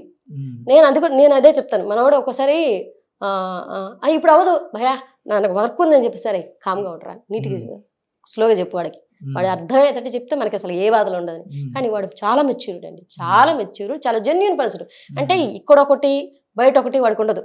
ఏదైనా అనాలనుకుంటే బయట, అసలు అలాంటి వాళ్ళతో ప్రాబ్లం ఉండదు తెలుసా. ఏదైనా అనాలనుకుంటే ఫేస్ టు ఫేస్ మాట్లాడతారు, అలాంటి వాళ్ళతో ప్రాబ్లం ఉండదు. కానీ నాకు కూడా పర్సనల్గా ప్రసాద్ బెహ్రా గారు తెలుసు. కానీ తను చాలా జోయల్గా ఉంటాడు, ఓపెన్గా ఉంటాడు, వెరీ టాలెంటెడ్. ఇంకా ఎక్స్ట్రీమ్ అనమాట, రైటర్గా, డైరెక్టర్గా, యాక్టర్గా నవ్విస్తూనే ఉంటాడు తెలుసా. ఆ సెట్లో వాడి మీద వాడు జోకులు వేసుకుంటాడు, పక్కన వాళ్ళ మీద జోకులు వేస్తాడు. నాకన్నా ఇంకో 2 సంవత్సరాలు చిన్నోడే ఉంటాడు. నా మీద జోకులు వేస్తాడు. అంటే అప్పుడే ఏడిపిస్తాడు, అప్పుడే బతిలాడుతాడు. ఆ చిన్న పిల్లల మనస్తత్వం అండి వాడు. కానీ ఇప్పుడు హిట్ కొట్టారుగా, అలాగే ఉన్నారు మీతో? అంటే అలాగే ఉన్నాడు. నేను ఇంకా ఎక్కడికి రాలేదన్నమాట. అంటే సినిమాలో వాళ్ళు ప్రీ రిలీజ్ ఈవెంట్కి పిలిచినా రాలేదు, ఎక్కడికి పోలేదు నేను. నాకు ఫోన్ చేశాడు, అక్క ఏంటి నువ్వు ఏం చేస్తున్నావు, నీ సీరియల్ నీ సినిమాలు రావా ఇక్కడికేనని. లేదు మా, నేను ఒక్క మాట చెప్పాను, ఇన్నాళ్ళు కనిపించాను రా, అప్పుడు ఎవరూ దేకలేదు నన్ను. నేను షోలు చేశాను, సీరియల్స్ చేశాను, అన్నీ చేశాను. అప్పుడు నేను కనిపించినంతకాలం నా వర్క్ కనిపించలా. ఈరోజు నా వర్క్ కనపడి నేను కనిపించకపోయినా పర్లేదన్న. అబ్బా నువ్వు పెద్దదాని అయిపోయావే అంటున్నాడు. కానీ కమిటీ కుర్రోళ్ళు అవకాశం ఎలా వచ్చింది మీకు? కాబట్టి నేను వీళ్ళు అప్పటికి ఆ క్యారెక్టర్ కోసం 20 మందిని చూసారంటండి. 20 మందిని చూసారంట. అప్పుడు ఇది ప్రసాద్ బెహ్రాతో చేస్తున్నారు కదా, ఆల్రెడీ ఆడి కూడా ఆడిషన్ ఇచ్చాడు. వాడికి యదువంశీ గారు వీడికి ఫ్రెండ్ ఆల్రెడీ. చెప్పిన తర్వాత అక్క ఈ క్యారెక్టర్ జరుగుతోంది మీకు, వాళ్ళ టీం నుంచి నాకు ఫోన్ చేశారు. డీజే టీలు తరచు చూసి టీం నుంచి ఫోన్ చేశారు. యదువంశీ గారు నాకు పిలిపించి మాట్లాడి, ఆయన కూడా నాకు నచ్చింది. ఆయన కూడా నాతో ఏం మాట్లాడారు, అక్క ఇది మంచి రోల్, ఎన్నాళ్ళు మీరు కామెడీ షోలు చేశారు, ఇది కామెడీ కాదు, పూర్తిగా వేరే ఈ క్యారెక్టర్ అని చెప్పేసి నాకు స్క్రిప్ట్ చెప్పారు. స్క్రిప్ట్ చెప్పి నాకు ఇది ఎలా ఉందో అది 100% ఇవ్వాలక్క నాకు, అంతే, నేను నమ్మేసి నీకు ఇచ్చేస్తా ఈ క్యారెక్టర్, నువ్వు చేస్తావు అన్న నమ్మకం నాకుంది. ఎందుకంటే ఒక ఆర్టిస్ట్ ఇదే చెయ్యాలి అనేది ఎంత మెచ్యూర్గా ఆలోచిస్తున్నారంటే యదువంశీ గారు. నేను అతను చూసి ఒకటి చాలా చిన్నోడైనా సరే ఒకటి మాత్రం చాలా గొప్పగా ఆలోచించాను. నేను ఇప్పటిదాకా సీరియల్స్లో కానీ సినిమాల్లో కానీ ఒక కమెడియన్ అని ముద్ర పడిపోయిన తర్వాత లిటరల్ నాకు నేను బాధపడ్డ రోజులు ఉన్నాయండి. అంటే ఏంటి, ఒక కమెడియన్ అని ముద్ర పడిపోతే ఏదైనా కామెడీ అవకాశాలు ఉంటే తప్పితే మిగతా రావు. ఒక క్యారెక్టర్ ఆర్టిస్ట్ అనేది ఒక ముద్ర పడితే ఏ క్యారెక్టర్ అయినా వస్తుంది, ఏ సినిమాలో అయినా వస్తుంది. కానీ ఒక కామెడియన్ అనేసరికి ఏంటంటే కామెడీ సీన్స్ ఉంటేనే మనవి పడతాయి. ఏదో కమెడియన్ వైఫ్ గాను లేకపోతే ఆ క్యారెక్టర్ బలం ఉంటేనే తప్పితే మనం చేయలేం, చిన్న క్యారెక్టర్ ఆడటం చేయలేం. ఇలా నేను బాధపడేదాన్ని, ఏంటనైనా మన దాకా అవకాశం వస్తుందా లేదు, ఇది అవుతుందా అవ్వదా అని. కానీ యదువంశీ గారు పిలిచి ఇన్నాళ్ళు కామెడీ షోలు చేశారు, మీరు కామెడీ షోల్లో కూడా అన్ని పాత్రలు చేస్తున్నారు, నేను చూశాను. నాకు లిటరల్ నా దగ్గర వచ్చే ఆర్టిస్టులు అందరినీ గమనిస్తున్నాను, నేను అందరినీ చూశాను. నేను ఎన్ని సంవత్సరాల నుంచే మిమ్మల్ని చూశాను. డీజే టిల్ అప్పుడు ఇది కూడా చూసారంట, ఈ వీడియో కూడా చూసారంట. నేను ఎమోషన్ అయిన ఆ ట్రైలర్ చూసి నేను ఎమోషన్ అయిన వీడియో కూడా చూసారంట. చూసి మన సినిమాలో మంచి క్యారెక్టర్ చేసుకుందాం, నువ్వు ఒకసారి ఆడిషన్ ఇవ్వు, స్క్రిప్ట్ చూసుకో. నేను స్క్రిప్ట్ చూసుకున్నాను, అది ఒకసారి చేశాను. నాకు ఇంకొంచెం డెప్త్ కావాలా, ఒకసారి చేశాను, ఆడిషన్ అయింది, ఇంకొంచెం డెప్త్ చేశాను, 100% ఇచ్చారు. నాకు చాలు, ఇంతే, మనం వెళ్ళిపోతాం సెట్లకి, ఇంకేం అవసరం లేదని అంటున్నాడు. ఓకే డన్, అట్లే వెళ్ళిపోయాను. సేమ్ అంటే ఆయనకి ఎక్కడ నాకు నటిస్తున్నట్టొద్దు, నీ కొడుకే చనిపోయాడు, అలాగే కావాలి నాకు సీన్. ఓకే అలాగే చేసాం, భగవంతుడితో ఇలాగా అదే ఆ రోల్లో జీవించేశారు మీరు. ఆ క్యారెక్టర్లో కంచరపాలెం కిషోర్ గారు ఎలా ఉందంటే అతను మీ ఇద్దరి కాంబోలో ఆ లొకేషన్స్లో ఎలా ఉండేది? ఎలా అంటే నాతో చేసిన వాళ్ళందరినీ నాకు నెల్లూరు సైడ్, ఆంధ్ర సైడ్ కదా, తొందరగా అన్న అనేస్తాను నేను. అన్న అంటాను, లేదంటే రే తమ్ముడు అంటాను. ఇలా ఉంటుంది నా బిహేవియర్. అన్న ఇంకాసేపట్లో మేమిద్దరం చేయాలి, అన్న పక్కన వచ్చి నిలబడంటే ఇట్లా చూస్తున్నాడు.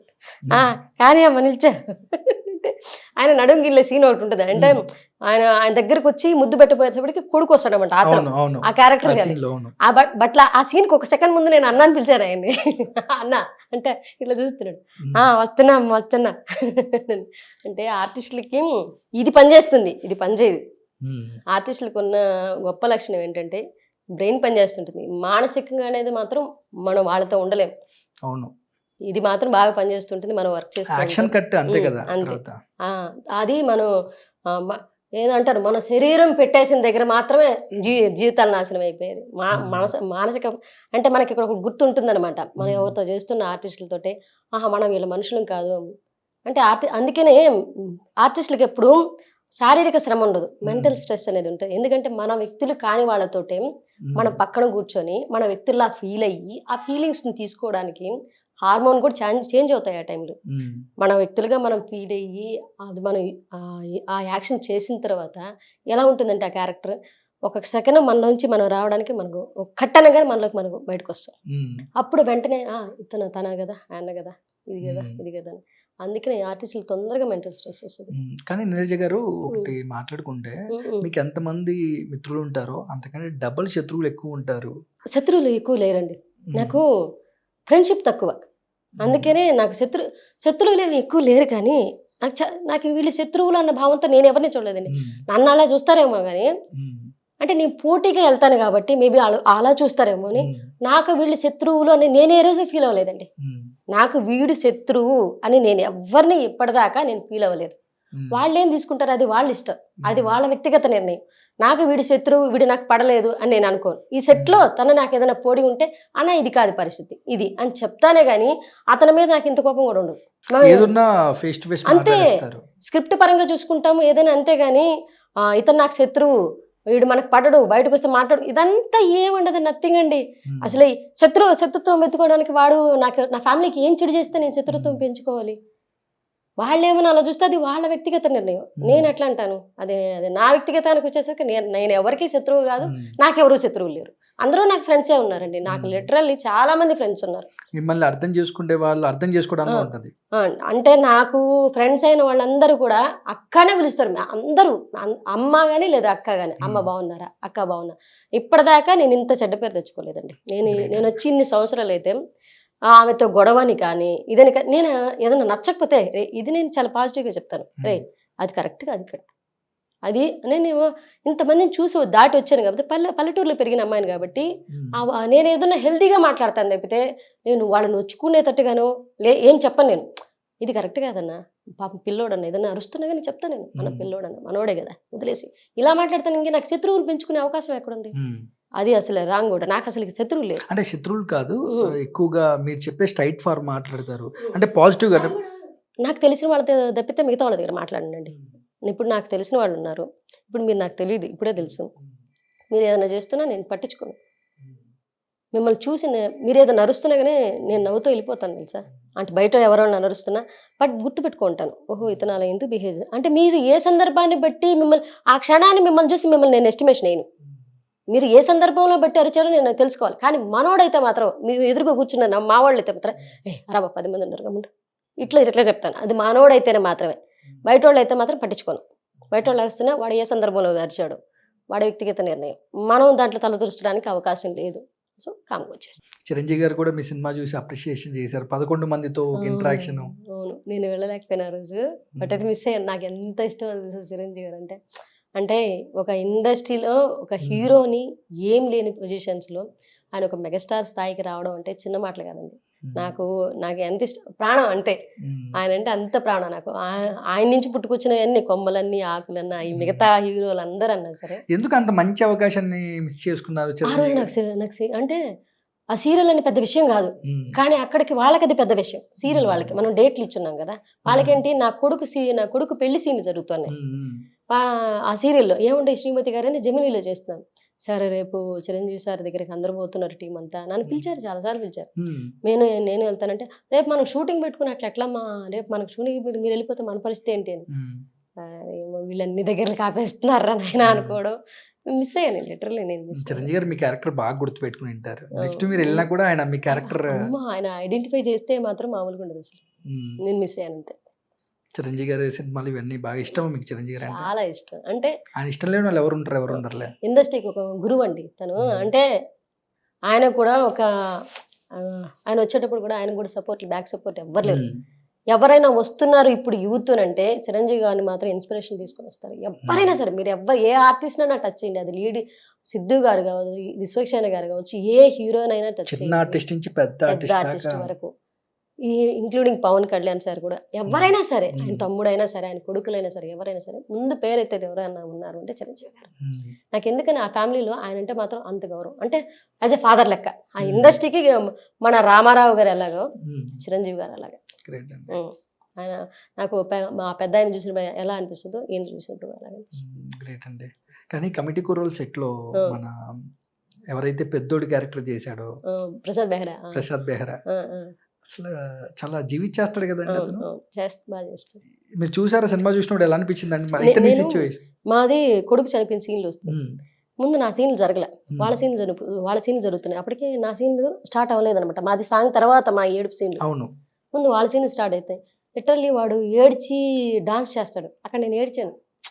ఆ సెట్ దగ్గర వాడు ఏడ్చి డాన్స్ చేస్తాడు. అది నిజంగా ఏడ్చాడంటే గ్రీజరీ ఏమైనా పూసుకున్నాడా ప్రసాద్ నిజంగానే గారు? ఏడ్చారు. మాక్సిమం అందరు పిల్లలు ఇప్పుడు వచ్చిన ఆ సినిమాలో చేసిన 11 వాళ్ళందరూ ఎవరు గ్లిజరిన్ వాడలేదండి. కొట్టుకోవడం కూడా దెబ్బలు మొత్తం వాళ్ళకి కొట్టుకోవడం కూడా నిజంగానే తగిలేదు దెబ్బలు వాళ్ళకి. అంత హింసించేశారు వంశీ గారు. జీవించేదాకా వదులుకోడు. సీన్ బాగాలేదంటే మళ్ళీ చేయిస్తారు తప్పితే అది అర్ధరాత్రి కాదు నిశరాత్రి కాదు, అంత చేసేదాకా ఒప్పుకోరు. అంత బాగా చేస్తారు. మీరు సినిమా చూసినప్పుడు ఎక్కడ ఎమోషనల్ అయ్యారా మీ సినిమాలు మీరు చూసుకున్నప్పుడు? నా సినిమా నేను చూసుకున్నప్పుడు లాస్ట్ సీనే అంటే అంటే నేను కూడా కథలోకి వెళ్ళిపోయాను అనమాట. వన్స్ నేను చేశాను కదా, అది నేను చేసిన దాన్నే ఒక్కసారిగా నా క్యారెక్టర్ చూశాను కానీ నన్ను నేను చూసుకోలేకపోయాను. ఇట్లా చూసి అరే ఆ సుబ్బు అనే క్యారెక్టర్ ఎంటర్ అవ్వగానే వీడు చేసిన పొరపాటు ఇంత పెద్దది, తీసుకున్నదేం నేను చిన్నది అనుకుంటున్నాడు. అప్పటిదాకా తనదే చెప్పుకుంటున్నాడు అనమాట. నేను చేసింది చిన్నదే కదా, ఏదో పొరపాటు జరిగింది పొరపాటు కదా జరిగిందే అన్యాయం. వీళ్ళ గొడవల వల్ల కుటుంబమే నాశనం అయిపోయింది. ఏమనుకుంటున్నారు వాళ్ళు, వెళ్ళిపోయారు దూరంగా, ఎక్కడో బతుకుతున్నాడన్న ఉద్దేశంతో ఉన్నాడు. కానీ కొడుకుని కోల్పోవడం వల్ల వాళ్ళ ఫ్యామిలీయే నాశనం అయిపోయి ఆవిడ పిచ్చిదైపోయింది. ఊరి నుంచి వెళ్ళిపోయి బలిచాటెత్తడానికి ఎవరు లేరు ఇక్కడ. వాళ్ళు మంచి ఫ్యామిలీని కోల్పోయారు ఆ ఊరోళ్ళు అని చెప్పేసి తెలుసుకునే టైంకి వీడికి ఆ రియలైజ్ అయ్యే సీన్కి అంత డెప్త్ ఉన్న సీన్ అది. ఆ సీన్ ఒక కమెడియన్ నమ్మి పెట్టడం అనేది యదువంశీ గారు చెప్తున్నారు. మీ సీన్ కూడా ఏడిపించారండి. ఆ దీపము పెట్టేసి అరే అక్కడ దీపం పెట్టే సీన్ మీరేంటో అప్పటికి తెలియదు, పిచ్చని తెలియదు. వస్తాడు బయటికి వెళ్ళాడు వస్తాడు, అసలు ఒక్కసారిగా అందరికి కళ్ళమ్మటి నీళ్ళు వచ్చేసాయి. నాకు యదువంశీ గారు చెప్పిందంటే నేను ఏమి చెప్పను, నీకు ఒక్క డైలాగ్తోనే ఆడియన్కి ఈవిడికి పిచ్చిది అయిపోయింది అనేది అర్థం కావాలి అంతే. ఇంకేం అర్థం నాక నీ ఒక్క డైలాగ్తోనే హే తీసేది ఆడ పెట్టకూడదు అని చెప్పాను చాలాసార్లు అని చెప్తాను కదా, ఆ డెప్త్దే కావాలి నాకు. ఆ డెప్త్ సీన్ దగ్గర నుంచి మనం తిరిగి నరసింహ కోసం వచ్చారు బాబు, వాడు జాతర బయటికి వెళ్ళాడు మళ్ళీ వస్తాడు అనే డెప్త్కి వెళ్ళాలి ఆ సీన్ అంటే. ఓకే చేద్దాం. అసలు గ్రేట్. ఆ 11 మందిని పెట్టేసి అంత మూవీ చేయడం అంటే అది మామూలు విషయం కదా. ఎప్పుడు కూడా మనకు హీరోలు గొప్పతనం కాదండి, కథ గొప్పతనం. నీకు ఎక్కడ కూడా ఈ సినిమా ఇండస్ట్రీలో ఇది హాలీవుడ్ అయినా బాలీవుడ్ అయినా ఏదైనా సరే కథ బాగుంది అని అంటే మాత్రం ప్రేక్షకుడు తీసుకునే విధానం నెత్తిన పెట్టుకుంటారు. ప్రేక్షకుడికి ముందుకి ఆ 2 hours వాడు నిలబడి చూస్తున్నాడు, అతను మన కోసం వచ్చాడు, ఆ టైం పెట్టేసానంటే మనం మెప్పించాలి. కథ మంచిదండి. పెద్ద హీరోలు ఎందుకు అటర్ ఫ్లాప్ అవుతున్నాయి? మన హీరోలేగా. మన ఫేవరెట్ హీరోనే, అతని యాక్షన్లో ఏమైనా పొరపాటు ఉందా? లేదు. అది అందరికీ బహిర్గతమైన నిజం ఏంటంటే కంటెంట్ బాగుంటే సినిమాలు ఆడతాయి. ఈ మధ్యలో కమిటీ కుర్రాల్లో వచ్చి ఆ సినిమా అవును వాళ్ళు కొత్త వాళ్ళుగా, అసలు ఎవరికీ తెలియదు, వాళ్ళ ఫ్యాన్ బేసే లేదు అసలు. ఒక ప్రసాద్ బెహ్రా అంటే యూట్యూబ్కి తెలుసు, అందరికి తెలుసు, మేబీ క్యారెక్టర్స్ తెలుస్తాం. మిగతా హీరోలంతా కొత్త వాళ్ళు ఏం చూసి జనాలు యాక్సెప్ట్ చేశారంటారు కథ. మనకు హీరో ఎవరంటే మెయిన్ కథ. కంటెంట్ బాగుంటే ప్రేక్షకుడు ఆల్రెడీ ఆదరిస్తారు. అంటే మీకు ఈ సినిమా అవకాశాలు అంటే పెద్ద సినిమాలు కానీ చిన్న సినిమాలు కానీ మీ క్యారెక్టర్ ఉంది రమ్మని చెప్పి, లేదంటే మీ క్యారెక్టర్ కోసం మీకు కాల్ చేసి మళ్ళీ 3 days తర్వాత మీ క్యారెక్టర్ లేదు ఆల్రెడీ మీ క్యారెక్టర్ లో ప్లేస్ లో వేరే వాళ్ళని పెట్టి చేయడం కానీ ఇలాంటి ఎప్పుడైనా చూసారా మీకు? లేదు, జరగలేదండి. ఇప్పుడు ఈ 1 yearలోనే నాకు దాదాపు వచ్చిన ఇప్పుడు నేను అటెంప్ట్ చేసి ఈ 1 yearలోనే 1 yearలో 5 సినిమాలు అటెంప్ట్ చేస్తున్నాను. 2 సినిమాలు రిలీజ్ కోసం 3 సినిమాల షూట్ జరుగుతుంది ఆల్రెడీ. మంచి హీరోలతో చేస్తున్నాను. ఎక్కడ కూడా నాకు మీ క్యారెక్టర్ ఇది వద్దని కానీ, నేను ఆడిషన్కి వెళ్ళిన తర్వాత ర్యాష్గా మాట్లాడడం కానీ ఏం లేదు.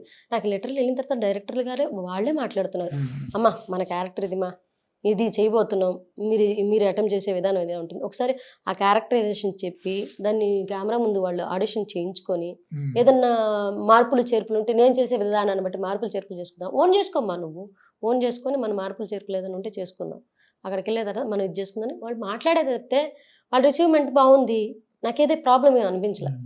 కానీ ఇప్పుడు చాలా మంది కొత్త వాళ్ళు రావడానికి ఇండస్ట్రీలో భయపడుతున్నారు, ఈ కాస్టింగ్ కౌచ్ అని కమిట్మెంట్లని. అంటే ఇలాంటి ఇది ఈ టైంలో కరెక్ట్ కాదేమో ఈ సబ్జెక్ట్ మీతో, అంటే మీకు ఎప్పుడు ఇలాంటి చూడలేదు కాబట్టి. బట్ కొత్త వాళ్ళకి మీరు ఏం చెప్తారు? ఒకటండి, ఎవరైనా అది ఫిలిం ఇండస్ట్రీ అనేసరికి తొందరగా ఫోకస్ అవుతాం మనం. ప్రతి ఒక్కడు ఫిలిం ఇండస్ట్రీ దగ్గరే ఉందేమో ప్రాబ్లం అనుకుంటున్నాడు. ఫిలిం ఇండస్ట్రీలోనే ఉన్నాయి. ఇప్పుడు డాక్టర్స్ ఉన్నారు కదా, అక్కడ నర్సులకి ఏ ప్రాబ్లం లేదా? ఒక హాస్పిటల్ ఉంది, అక్కడ నర్సులు ఏ ప్రాబ్లమ్స్ అనుభవించట్లేదా? ఒక స్కూల్ ఉంది, మనం బిడ్డలు వెళ్తున్నాం, వాళ్ళు సేఫ్గా ఉంటున్నారా? సమాజంలో ప్రతి చోట బాగుంది, ఒక ఫిలిం ఇండస్ట్రీలో మాత్రమే బాగాలేదా? నేను క్వశ్చన్ అడుగుతున్నా, నేను ఫిలిం ఇండస్ట్రీ తరపున నా ఇండస్ట్రీ తరపు నా ఆడపడుచుగా అడుగుతున్నా, నేను ఫిలిం ఇండస్ట్రీ మాత్రమే బాగలేదా, మిగతా సమాజం అంతా బాగుందా? ఇక్కడ కాస్టింగ్ కౌచ్ ఉంది అంటే మన అమ్మాయిల్ని వాళ్ళ ఆపర్చునిటీ ఇవ్వకుండానే అబ్బాయిలు వెళ్తున్నారా? పోనీ వెళ్తుంటే నువ్వు ఎందుకు వచ్చి మీడియా ముందు మాట్లాడట్లేదు? నువ్వు అంత ప్రాబ్లం ఫేస్ చేస్తుంటే నువ్వు ఎందుకు వచ్చి మీడియా ముందు మమ్మల్ని ఎవరు అడగట్లేదే? మన ప్రవర్తన కూడా ఒకటి ఉంటుందండి. అవకాశం అనేది ఒళ్ళమ్ముకుంటేనే వస్తుందా? నేను అమ్మాయిని అంటలేదు, అమ్మాయిని అంటే అటు కూడా మళ్ళీ ట్రోల్ బలైపోతుంది, పోతే ఏం ఉండదు. ఒకటి మనం అవకాశం ఇవ్వకుండానే మన ఒంటి మీద చేయేస్తారు ఎవరైనా. నేను ఒక తల్లిలా మాట్లాడుతున్నాను. నేను ఏదైనా సరే మనం అవకాశం ఇవ్వకుండా మన ఒంటి మీద మనకు తెలియకుండా జరుగుతుందా? ఆడపిల్లల్ని నేనే అడుగుతున్నాను, నీకు తెలియకుండానే నీ ప్రమాదం జరిగిందా? దాన్ని రేప్ అంటారు, తెలియకుండా జరిగితే. నీకు తెలిసే కదా జరుగుతోంది. ఏదైనా జరిగేటప్పుడు నువ్వెందుకు నో చెప్పలేకపోతున్నావు అని అంటున్నావు.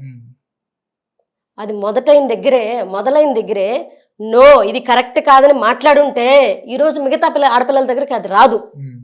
మొదట అడిగిన అమ్మాయినే అదే చెప్పు తీసుకొని కానీ కొట్టుంటే, ఎవడరా నువ్వు అని అడుగుంటే ఈరోజు నువ్వు వెనకాల ఇంకో బిడ్డ బలవదు. ఎప్పుడే సరే నీకు మొదట లేచే వ్యక్తే నువ్వు కరెక్ట్గా ఉంటే వెనకాల ఫేస్ అవ్వవు. మా దగ్గర రావట్లేదంటే మేమంత అవకాశం ఇవ్వము, మేము అలా చూడం. మా వర్క్ ఏంటి, మేమేంటి, మీరెందుకు బలవుతున్నారు?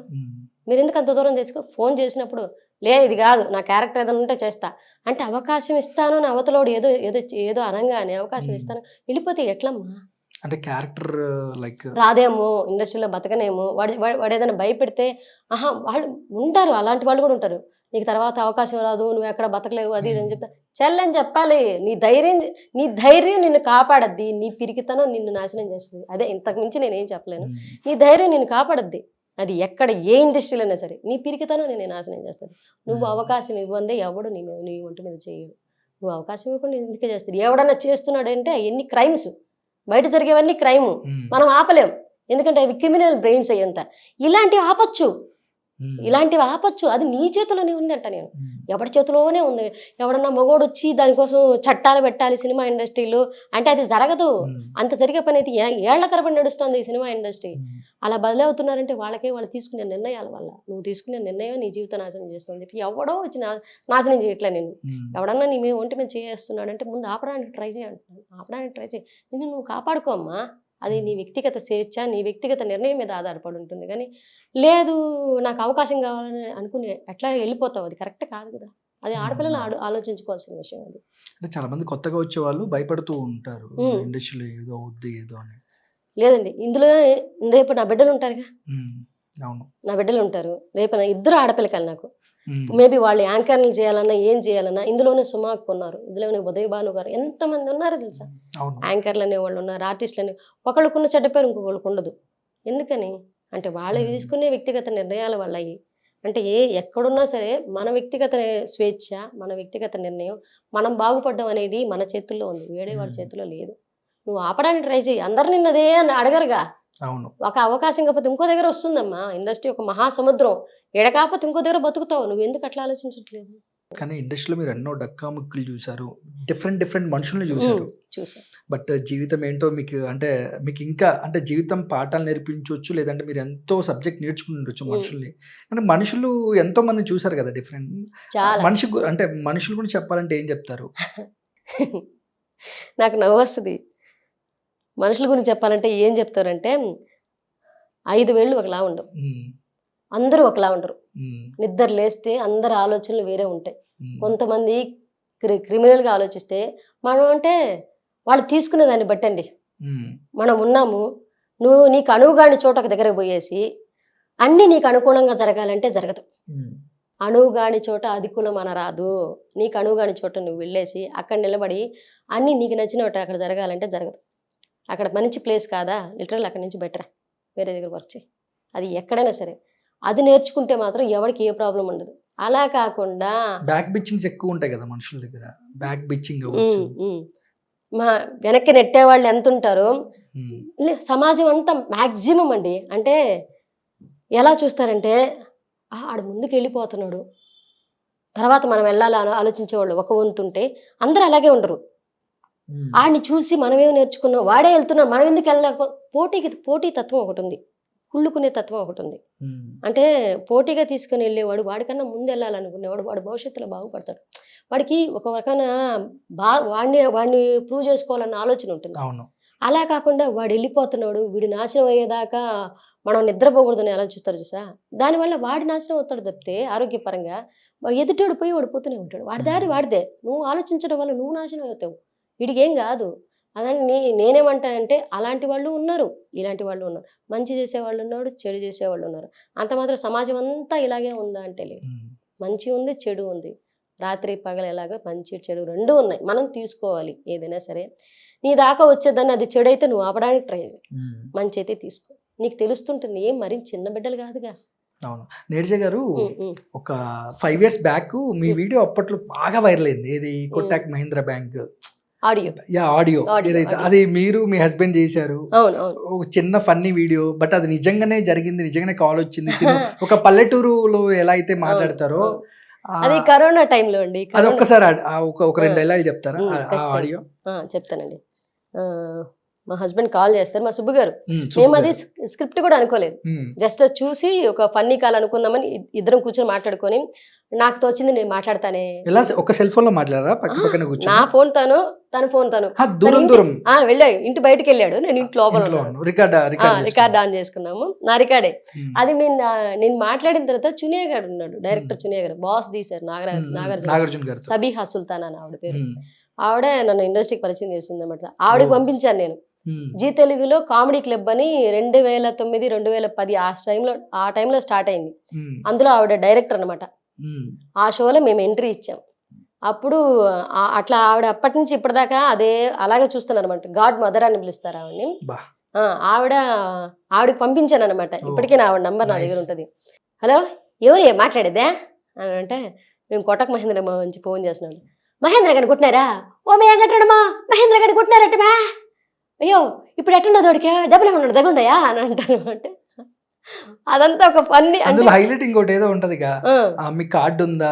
పవన్ కార్డు అంటారు అనమాట. మీకు పాన్ కార్డు ఉండే? పవన్ కార్డు నా కార్డు ఎందుకు ఉంటుంది? పవన్ కార్డే ఉంటుంది అనమాట.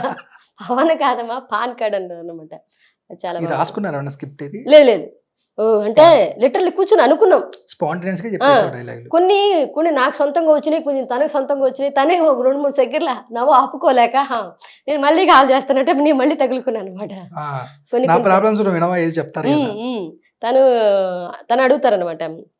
తను అన్నీ చెప్తుంటే నేను నా ప్రాబ్లమ్స్ చెప్తాను. ఇన్ని నాకెందుకు చెప్తానంటే నువ్వు చెప్పే నేను ఏంటలే. ఇంకొకటి, తనికెళ్ళ బర్నీ గారు ఈ ఆడియో చూసి మిమ్మల్ని పిలిపించుకొని ఏదో స్కిట్ ఏదో చేశారు. అది ఎట్లంటే, ఏదో మాకు శేషు గారు ఉన్నారు కదా, జబర్దస్త్ శేషు గారు, శేషు అన్న, షేకింగ్ శేషు ఫోన్ చేశాడు. ఫోన్ చేసి నన్ను చెల్లెని పిలుస్తాడు. చెల్లె ఎక్కడ ఉన్నావరా అంటే, ఇంట్లోనే ఉన్నాయన్నాయి అంటే, సుబ్బుకు ఒకసారి ఫోన్ ఇవ్వండి, నీ ఇద్దరికి ఒక సర్ప్రైజ్ గిఫ్ట్ ఉంది, రండి అని అన్నాను. ఎక్కడికైనా సరే బయలుదేరామంటే ఈవెంట్ అనుకున్నాను నేను. అన్న ఏదో చెప్తున్నా, ఈవెంట్ నేను అంటున్నాను. అన్న నిజం చెప్పు, ఈవెంట్ ఏదో ఉంది కదా అని. ఏదైతే మీ సర్ప్రైజ్ అన్నప్పుడు సర్ప్రైజ్గానే ఫీల్ అయ్యే రావాలి మీరు అని అన్నాడు. సరే లిటరల్లీ బయలుదేరి వెళ్ళాం మేము. వెళ్తే మన గణపతి కాంప్లెక్స్ దగ్గర లోపల ఎవరున్నారనేది అస్సలు ఐడియా లేదు. డబ్బింగ్ థియేటర్ దగ్గర తీసుకెళ్ళి అక్కడ 6 సెన్స్ కొడుతోంది, ఎవరో ఆర్టిస్ట్ ఉన్నారు లోపల, వాళ్ళకి పరిచయం చేయడానికి ఏమన్నా అవకాశం కోసం ఏమన్నా ఇవన్నీ అవకాశం ఏమన్నా ఇప్పిస్తున్నాడేమో మనకు, సరే చూద్దాంలే అని చెప్పి నిల్చున్నాం మేము ఇద్దరం. తనిఖీల భరణి సార్ లోపల నుంచి బయటకు వచ్చారు. బయటకు వచ్చిన తర్వాత అప్పటికి ఈయన శేషు గారితో బాగా పరిచయం ఉందంట తనిఖీల భరణి సార్కి. ఆయన కార్లో ఉన్నప్పుడు ఈ ఆడియో విన్నాడంట. ఆడియో వినేసి నాన్ సింక్ కామెడీ, ఆమె చూడు ఎంత బాగా మాట్లాడుతుంది, ఇది ఎక్కడి నుంచి వచ్చింది ఆడియో అంటే, ఇది నీరజ అని చెప్తోంది, మన నెల్లూరు నీరజ అమ్మాయి కమెడియన్, వాళ్ళిద్దరు భార్యాభర్తలు, వాళ్ళిద్దరు మాట్లాడారు, అది వాళ్ళిద్దరు నాకు తెలుసు భయ్యా అని చెప్తే, అప్పటికే ఆయన నేను 70 సార్లు విన్నానని మెన్షన్ చేశారంట. ఈ ఆడియో నేను 70 సార్లు విన్నాను, ఆ నాన్ సింక్ అనేది ఎంత బాగా వచ్చింది, నాకు బాగా అనిపించింది అని అని 3 సార్లు 4 సార్లు అన్నారంట శేషు అన్నతోటి. ఆ అన్న వచ్చిన తర్వాత అతనికి సర్ప్రైజ్, మాకు సర్ప్రైజ్, తనిఖీల భరణి సార్కి సర్ప్రైజ్. వచ్చిన తర్వాత అండే అని అన్నాడు. వీళ్ళు బయట చూసి, ఈయన ఎందుకు వచ్చారు, మేము ఎందుకు వచ్చాం, నాకేం అర్థం కావట్లేదు. చిన్నాము శేషు నుండి, సార్ కోటక్ మహేంద్ర అంటే అన్నాడు. కోటక్ మహేంద్ర వీళ్ళే భార్యాభర్తలు నెల్లూరు నీరజ వెళ్ళంటే, ఓ సూపర్ సూపర్. అప్పుడు చాలా బాగా దగ్గర తీసుకున్నారు అనమాట. అమ్మ బాగా చేసావమ్మా అని అంటే, మా ఆయన్ని కూడా ఈయన సార్ దీనికి ఆడియోకి కర్త కర్మ క్రియ అయినేను అని చెప్పి మాట్లాడుకొని ఆ లైవ్లో చేయమన్నారు. లైవ్లో చేసిన తర్వాత ఎంత సంతోషపడ్డారు. చాలా బాగా చేస్తున్నారయ్యా మొగుడు పిల్లలు ఇద్దరు, మనం చేద్దాం ఫ్యూచర్లో కలుద్దాం అని అన్నాడు. అదొక ఆడియోకి అది ఒక సర్ప్రైజ్ గిఫ్ట్ అది అనుకో. నిజంగానే జరిగిన సిచ్యువేషన్ లా ఉంటుంది అది. సుబ్బు గారి సపోర్ట్ బాగుంటుంది మీకు? చాలా బాగుంటుంది. ఆయన లేకపోతే ఇండస్ట్రీ ఇప్పటిదాకా ఇంత దూరం నడవడం అనేది కష్టం. నిజ గారు బాగానే సంపాదించారండి లేదు అంటే నేను చేసిందని ఇప్పుడు సినిమాలో సంపాదించుకుంటున్నాను అంటే ఓ రేంజ్ లో అనేది కాదు. జబర్దస్త్ చేశారు కొంచెం బాగానే డబ్బులు వచ్చింది. 10 ఎపిసోడ్లే కదండి, ఆ రేంజ్ లో ఏమి ఇవ్వరు కదా.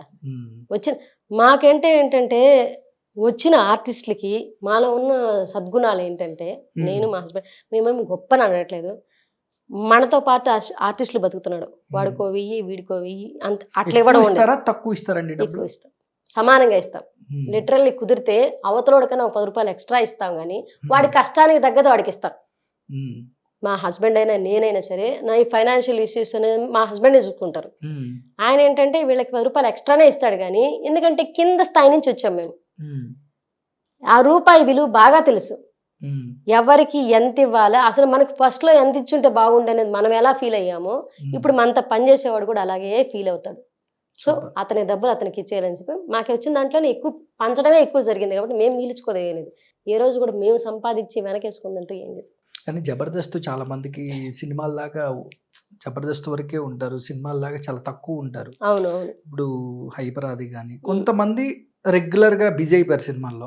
ఇప్పుడు మీరు కానీ చాలా మందికి అసలు అవకాశాలు ఉండవు. ఎందుకంటే సినిమాకి వచ్చేసరికి కొంచెం ఫేమ్ అయి ఉన్నా ఆర్టిస్టులు, కొంచెం ఫేమ్ అయి ఉన్నా, లేకపోతే కొంతమంది అసలు సినిమాకి ఇండస్ట్రీకి పరిచయమే ఉండరు, అంటే యాక్టర్సే ఉండరు, వాళ్ళు తలరాత అనుకోవాల్సిందే. చెప్తే నేను ఇదే ఫీల్ అవుతానండి.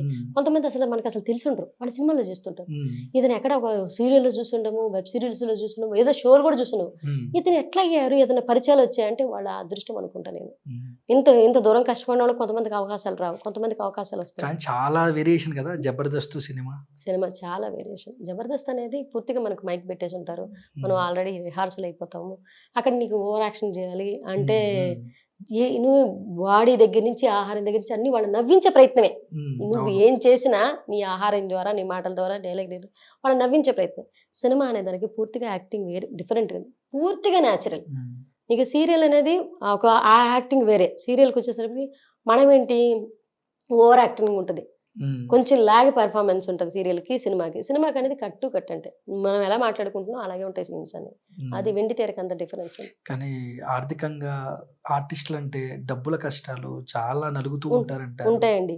ఎంతసేపు నువ్వు నిన్న మీరు ఫిష్ వెంకటేష్ అన్న ఉన్నారు, అన్న ఎన్ని సినిమాలు చేశారు మనం మాట్లాడుకుని 300 పిక్చర్లు చేశాడు, అన్ని ఇళ్ళల్లో ఉంటాయి. ఎంత తీసుకొని ఉంటాడు? ఒక లీడ్ ఆర్టిస్టులకి ఎంత ఇచ్చుంటారు, క్యారెక్టర్ ఆర్టిస్టులకి ఎంత ఇస్తున్నారు? సినిమా ఇండస్ట్రీలో కూడా కొంచెం ప్రొడ్యూసర్లు, మన మేనేజర్లు వీళ్ళు కూడా ఒక క్యారెక్టర్ ఆర్టిస్ట్ని పిలిపించినప్పుడు ఉడతా భక్తిగా వాడికి ₹1 ఇస్తే సరిపోదు. వాడికి దగ్గర న్యాయం అనేది, కొంచెం రెమ్యునరేషను, వాడికి సరిపడి ఇన్ని క్యారెక్టర్లు చేస్తున్నాడు, ఏదో అవకాశం ఇచ్చేసినా ఇంటికి వెళ్ళిపోతున్నావు అంటే. శ్యామలమ్మ ఉన్నారు కదా అమ్మ, ఆవిడ ఎంత పెద్ద ఆమె, ఎన్ని క్యారెక్టర్లు చేస్తుంటారు. ఆమె ఆ స్థాయిలో ఉందంటే వాళ్ళకి ఇచ్చిన డబ్బులు నిజంగా అంత ఖర్చు పెట్టేసి అంత ఇచ్చేస్తున్నారా? మరి అంత కొంచెం సరిపడా డబ్బులు ఇచ్చింటే వాళ్ళు ఎందుకు ప్రొడ్యూసర్లు ఇస్తారు కదా డబ్బులు, ప్రొడ్యూసర్లు ఇస్తారు. వాళ్ళ దాకా ఎంత మనీ పోతోంది, వాళ్ళ దాకా ఎంత పోతోంది అని అంట నేను. ఎంత పోతుంది వాళ్ళ దాకా? వాళ్ళకి ఎందుకు ఆ జీవితాలకు ఎందుకు సరిపోవట్లేదు? ఒక క్యారెక్టర్ ఆర్టిస్ట్ ఎందుకు సంపాదించుకోలేకపోతున్నారు? కొంతమంది అంత బాగా సంపాదించుకుంటే వీళ్ళు నిలబెట్టుకున్నారు, వీళ్ళు నిలబెట్టుకోలేదు అనుకోవాలా? లేకపోతే వీళ్ళకి ఇచ్చిన డబ్బులు వీళ్ళే కాజేసుకున్నారు అనుకోవాలా? లేకపోతే ఎలా తీసుకు బయటికి మాత్రం డబ్బులు ఏం చేశారు, ఎంత డబ్బులు వస్తున్నాయి? ఇప్పుడు నీరజ గారు ఒక 50 సినిమాలు చేస్తే అమ్మ ఎన్ని కోట్లు అక్కడ కోట్లు ఇస్తారా? నేనేమన్నా లీడ్ యాక్టరా?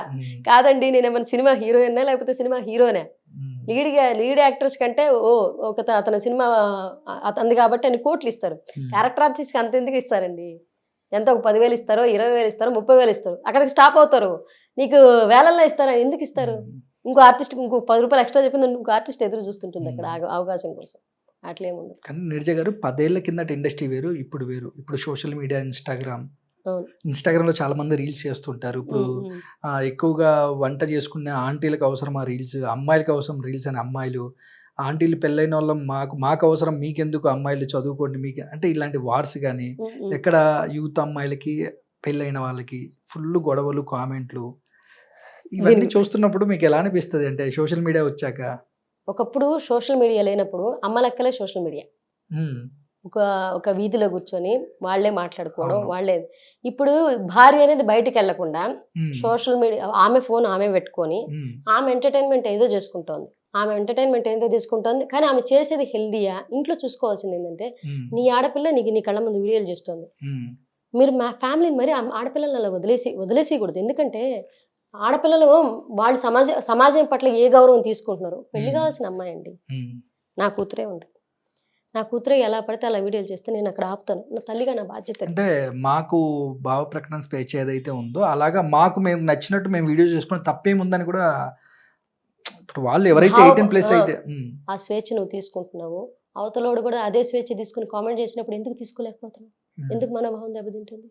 నీ స్వేచ్ఛ కోసం నువ్వు అంతా చేసుకున్నావు. అవతల వాడు అదే కామెంట్ లిటరల్లీ వాడు స్వేచ్ఛ అంటున్నాడు. వాడు కూడా చెప్తున్నాడు. వాడికి వచ్చింది అలాంటప్పుడు తీసుకో. నేను అనేది ఏంటంటే నువ్వు చేసిన దానికి ప్రతిఫలం వచ్చేటప్పుడు తీసుకో. నేను తీసుకోలేనండి. నేను చేయను అలాంటి వీడియోలు. ఇప్పుడు నేను హెల్తీగా తప్పితే అన్హెల్తీగా వీడియోలు చేయను. ఎందుకంటే అంటే నేను తీసుకోలేను. అదేనండి నా చేతిలో ఉంది. ఏదైనా సరే నేను మానసికంగా సంతోషంగా ఉండాలా లేదా అనేది మన చేతిలోనే ఉంది. ఎదుటివాడి చేతిలో కాదు. వాడు అవకాశం ఇవ్వకుండా నేను ముందు నువ్వు అవకాశం మాట్లాడే అవకాశం నిన్ను బాడీ షేమింగ్ చేస్తున్నాడు అంటే ఎందుకు వేసుకుని తిరుగుతున్నావు? అంత అవసరమే ఉంది. నువ్వు అందగత్తివి కాదా? నీకు నమ్మకం లేదా? వాడు పొగిడితేనే నీకు తెలుస్తుందా? నువ్వు అందగత్తిని పొగడాల్సింది ఎవరు? నీ భర్త కదా, నీ లవర్ కదా. వాళ్ళ మీద చూపించి ఎందుకు ఇట్లా అంత డబ్బులకు నాకు తెలిసి ఒకప్పుడు కొంత డబ్బులకు చాలా వాల్యూ ఉండేది. ఇప్పుడు డబ్బులు సరదాగా ఈజీగా సోషల్ మీడియా వచ్చాక సంపాదిస్తారు. డబ్బుల కోసం మనం ఆలోచించుకుందాం. అమ్మాయిలకి ఏంటంటే ఇప్పుడు మాది బట్టల గురించి మాట్లాడేది. రేపు పొద్దున్న నన్ను కూడా పెద్ద ట్రోల్ చేస్తారేమో. ఒకప్పుడు మనకు సినిమా ఇండస్ట్రీలోనే జ్యోతిలక్ష్మక్క, జయమాలక్క పెద్ద పెద్ద ఆర్టిస్టులు ఉండేవాళ్ళు. వాళ్ళు అంటే వాళ్ళకంటే ఒక సపరేట్ కేటగిరీ పెట్టేవాళ్ళం మనం. ఎక్స్పోజింగ్ ఆర్టిస్టెస్ అని ఎందుకు పెట్టారు? ఎక్స్పోజింగ్ ఆర్టిస్టులని పెట్టేసి వాళ్ళు ఎక్స్పోజింగ్ సాంగ్స్ వచ్చినా మనకి ఏంటంటే యూత్ కోసం లిటరల్లీ బాగా చేస్తారబ్బా అందము అభినయం ఉండి వాళ్ళు సాంగ్స్ చేస్తూ ఉంటే వీళ్ళు చూసేవాళ్ళు కూడా సంతృప్తిగా ఎగబడి చూసేవాళ్ళు అనమాట. ఆ జనరేషన్ దాటి వచ్చింది. అప్పుడు హీరోలు చాలా పద్ధతిగా ఉంటారు. జనరేషన్ దాటి వచ్చింది. ఇప్పుడు ఐటమ్ గర్ల్స్ చేసేవాళ్ళు తగ్గిపోయినారు. హీరోయిన్సే ఇప్పుడు ఎక్స్పోజింగ్ చేస్తున్నారు. అక్కడి నుంచి ఇప్పుడు సినిమాలు ఎంతమంది ఉంటే అంతమంది ఎక్స్పోజింగ్ చేస్తున్నారు. అది మారుతా ఉంది. జనరేషన్ మారుతుందని చెప్పి చూసే ప్రేక్షకుడు కూడా మారిపోతే ఎలా అంటారు? నువ్వు చేయాల్సింది ఏంటి? రేపు పొద్దున అన్ని స్వేచ్ఛ ఎంతవరకు స్వేచ్ఛకి కూడా హద్దు ఉండాలండి. మనకు సముద్రానికి ఆనకట్ట ఉండదు, కానీ అక్కడ ఆగిపోయి ఉంటుంది. ఎవడో చెప్పినట్టు దాని స్వేచ్ఛ అది తీసుకొని ఊరి మీద ఎగబడతానంటే అందరం మునిగిపోతాం. నీ కుటుంబం కూడా, ఒక ఆడపిల్ల కుటుంబం కూడా అంతే. నీ స్వేచ్ఛ నువ్వు తీసుకొని ఇల్లు ముందుకెళ్ళి నీకు నచ్చినట్టు నువ్వు చేసావంటే వెనకాల నీ అన్న, నీ ఫాదర్, నీకు ఎంతమంది ఉన్నారంటే ఆ సముద్రం పడ్డట్టు నీ మీద సమాజం వచ్చి పడద్ది. అదంతా వాళ్ళు మొయ్యాలి. ఇప్పుడు నేను వచ్చి ఎట్లా అంటే అటు మాట్లాడతారు. రేపు పొద్దున మా నాన్న వింటారుగా, మా అన్న చూస్తున్నాడుగా. నా కుటుంబం ఎంతమంది ఉన్నారు అంతమంది నా వీడియోలు చూస్తున్నారు. నా ఒళ్ళు దగ్గర జాగ్రత్త పెట్టుకోవద్దా? ఒళ్ళ దగ్గర ఉండద్దా? మనం ఫారిన్ కంట్రీస్లో ఉన్నామా? ఒక కంట్రీలో ఉంటే ఒకలాగా, ఒక కంట్రీలో ఉంటే ఒకలాగా బిహేవ్ చేస్తామంటే ఉంటాయి. ఎక్కడ తగ్గట్టు అట్లా ఉంటారు. ఆడపిల్లలది కూడా 70% తప్పు ఉందండి. కానీ ఫిల్మ్ ఇండస్ట్రీ మీద చాలా మంది విమర్శలు, కానీ చాలా మంది ఇప్పుడు రీసెంట్ గా వేణుస్వామి చూసుకున్నట్లయితే ముందే చెప్పేశారు, నాగ చైతన్య సమంత విడిపోతారని చెప్పేశారు, జరిగింది. మళ్ళీ రీసెంట్ గా నాగ చైతన్య గారు కొత్త లైఫ్ స్టార్ట్ చేశారు. దాని గురించి విమర్శించడం కానీ ఏమండి, నాగ చైతన్య గారు సమంత గారు ఒక్క నాగ చైతన్య సమంత గారే విడిపోయారా? నేను ఒక పాయింట్ అడుగుతాను. భార్యాభర్తలు అనేవాళ్ళు ఎంతమంది ఉన్నారు ఇండియాలో? ఎంతమంది విడిపోయినారు? ఎంతమందికి ఎన్ని గొడవలు వస్తున్నాయి? వాళ్ళిద్దరిని మాత్రమే ఎందుకు పాయింట్? వాళ్ళ వ్యక్తిగత జీవితం గురించి మీకెందుకు? వాళ్ళు కదా, వాళ్ళ 4 గోడల మధ్యన ఏం జరిగిందో మనం ఏమైనా తొంగి చూసామా? నువ్వు ఎలా కామెంట్ పాస్ చేస్తావు? అసలు ఆవిడ జీవితంలో ఆవిడ ఏం అనుభవిస్తుంది, అతనేం అనుభవిస్తున్నారు, వాళ్ళిద్దరి మధ్యన జరుగుతుంది అవి 2. మనం వెళ్ళి 3వ వ్యక్తి కలగ చేసుకోవడానికి మనం ఎవరు? అసలు మనకి ఏ రైట్స్ ఉన్నాయని అసలు మనం కామెంట్స్ పాస్ చేస్తున్నాం? మనకి ఏ రైట్స్ ఉన్నాయండి? అంటే అసలు వాళ్ళ గురించి వేణుస్వామి ఆల్రెడీ ఒక క్రెడిబిలిటీ ఆయన ఉన్న పర్సన్. నేను ఆల్రెడీ చాలా గొప్ప కాబట్టే ప్రామిస్ తెచ్చుకుంటున్నాడు. ఇప్పుడు నాకుంది, నాకు సినిమా ఇండస్ట్రీ వాళ్ళు తెలుసు, నాకు అన్నీ తెలుసు, నాకు ఇన్ని తెలుసు అని చెప్పి నేను మాట్లాడడం వల్ల, అవతలోనిది బురద చల్లడం వల్ల నేను సంపాదించుకునేది ఏముంది? ఉమ్, ఇంకోటి వచ్చి నాకు కామెంట్ చేస్తాడు, నీకేదో తెలుసు, అంత దైవాంశ సంభూతులు ఎవరున్నారండి ఇక్కడ? ఉమ్, అన్నీ తెలిసి సర్వం తెలిసిపోయినప్పుడు రేపు నేను తిడతాడని కూడా తెలిసిపోద్దిగా. ఉమ్, రేపు నేను తిడతారని కూడా తెలిసిపోతుందిగా ముందుగానే. మళ్ళీ అలా అంత ఎప్పుడు నిన్ను తిట్టడం ఎందుకు ఆపేసుకోలేకపోతున్నావు? ఉమ్, జరిగేది జరుగుతున్నప్పుడు, జరిగేది ఆపలేనప్పుడు ఏది బయట చెప్పాల్సిన అవసరం లేదు. ఉమ్, జరిగేది నువ్వు ఆపగలవా? ఆపలేం. ఆపలేను. అలాంటప్పుడు ఎందుకు మాట్లాడడం? మాట్లాడితే ప్రాబ్లమ్స్ వస్తాయి, మాట్లాడకుండా ఆగు. ఉమ్. బట్ మాట్లాడతారే ఎలా పడితే కానీ అలా. సెలబ్రిటీ లైఫ్స్ అంటే ఓపెన్ బుక్, లైక్ ఎవరైనా అనొచ్చు, ఎవరైనా మాట్లాడొచ్చు అనేది. అలా తీసుకుంటున్నారు. అసలు వాళ్ళకి మాత్రం మనుషులు గారా? వాళ్ళ మనసులు లేవా?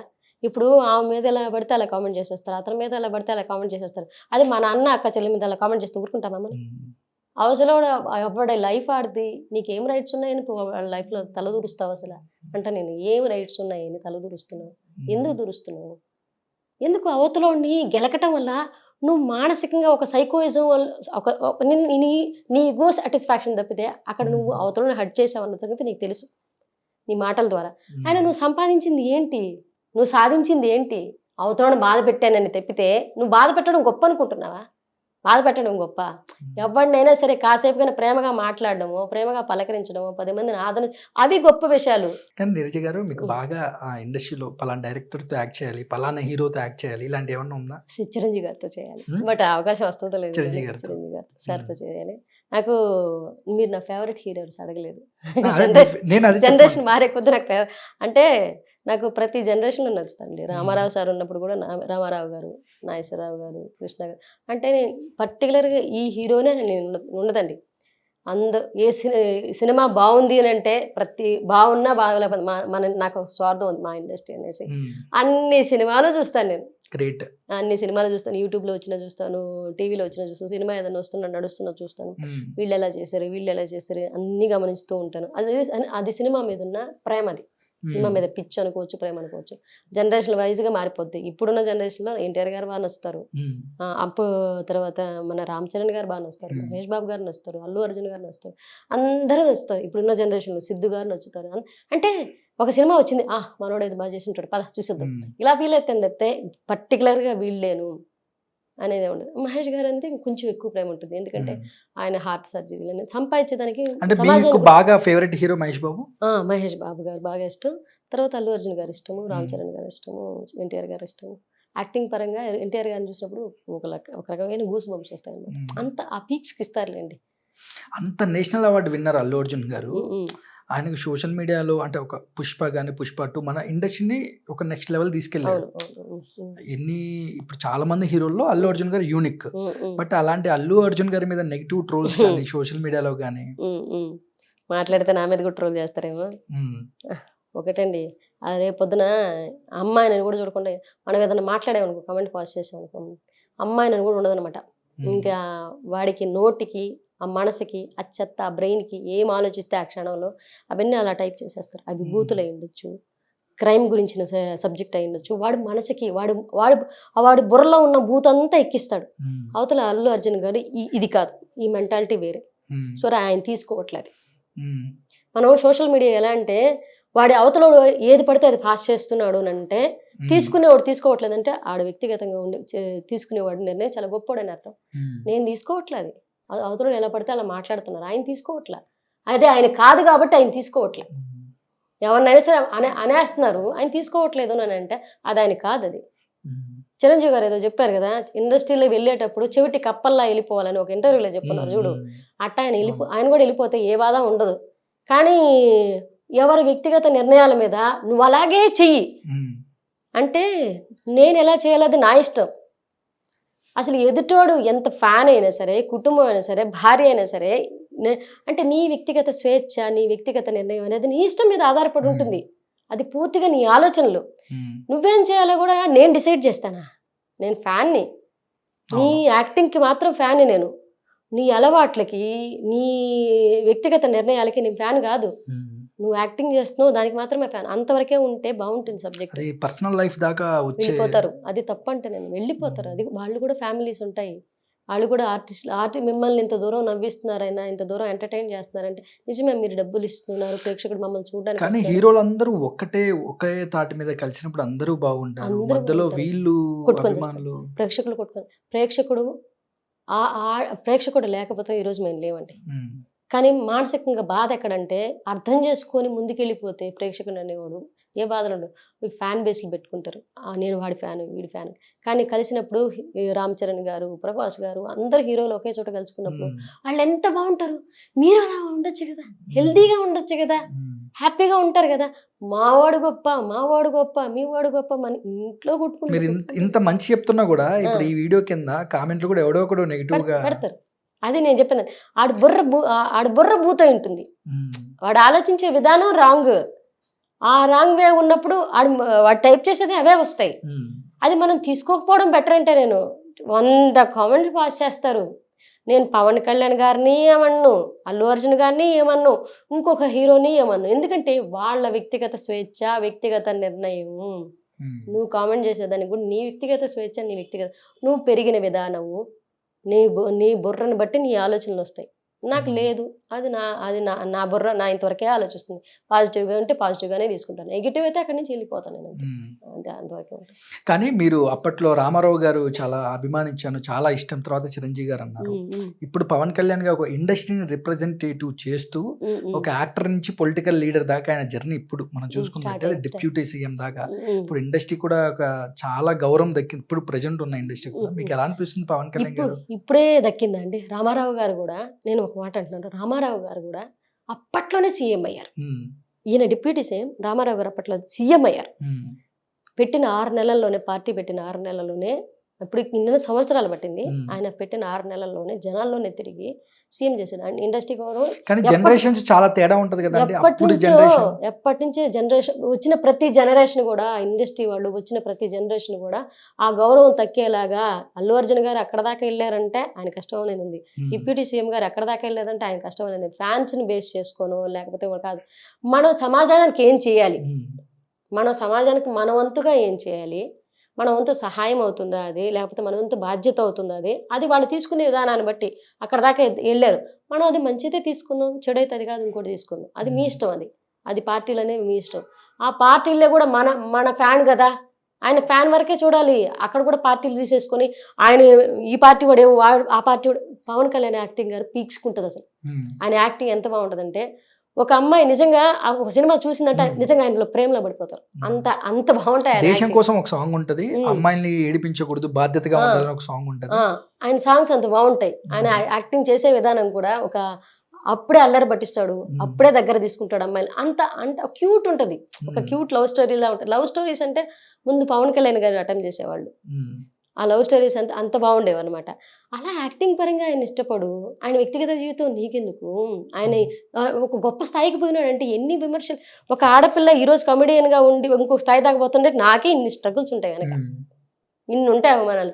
అంత పెద్ద వ్యక్తి అంత దాకపోయినప్పుడు చాలా ఉంటాయి, ఎన్నో మోసుంటారు. ఒక హీరో అతను, ఎన్నో విమర్శలు ఉంటాయి. కానీ ఆ విమర్శలు చేసేవాడు ఆయన తీసుకోవట్లేదు కాబట్టే అలా వెళ్ళిపోతున్నాడు. అంటే రాజకీయ పార్టీలు అనేవి మనం తీసుకునే దాన్ని బట్టే ఉంటాయండి. నీకు నచ్చిందా ఆ పార్టీలో ఉండు, నీకు మంచి అనిపిస్తుందా, మనసు ఒకటి ఉంటుంది. ఎవరికైనా సరే, ఏ రాజకీయ పార్టీ అయినా సరే మేమేదో చేస్తామనే వస్తారు. వన్స్ అందులో దిగిన తర్వాత వాళ్ళు తీసుకునే నిర్ణయాలు, లేకపోతే చుట్టుపక్కల వాళ్ళు చేసే చేష్టలు, అది ఎమ్మెల్యేలు ఎంపీలు ఎట్లో, అవైతే కొన్ని హద్దులు దారిపోతాయి.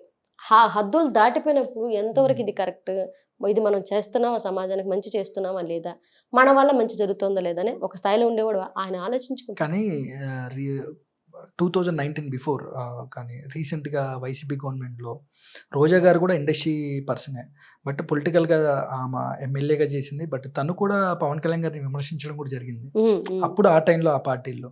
ఆమె అంటే నేననేది ఏంటంటే, మీకు తెలీదా, ఎవరినైనా అంటానండి, నేను వ్యక్తిగత విమర్శలు ఎందుకు చేస్తున్నారు మీకు ఆ మాత్రం నేను అనడం కరెక్టో కాదు కదా.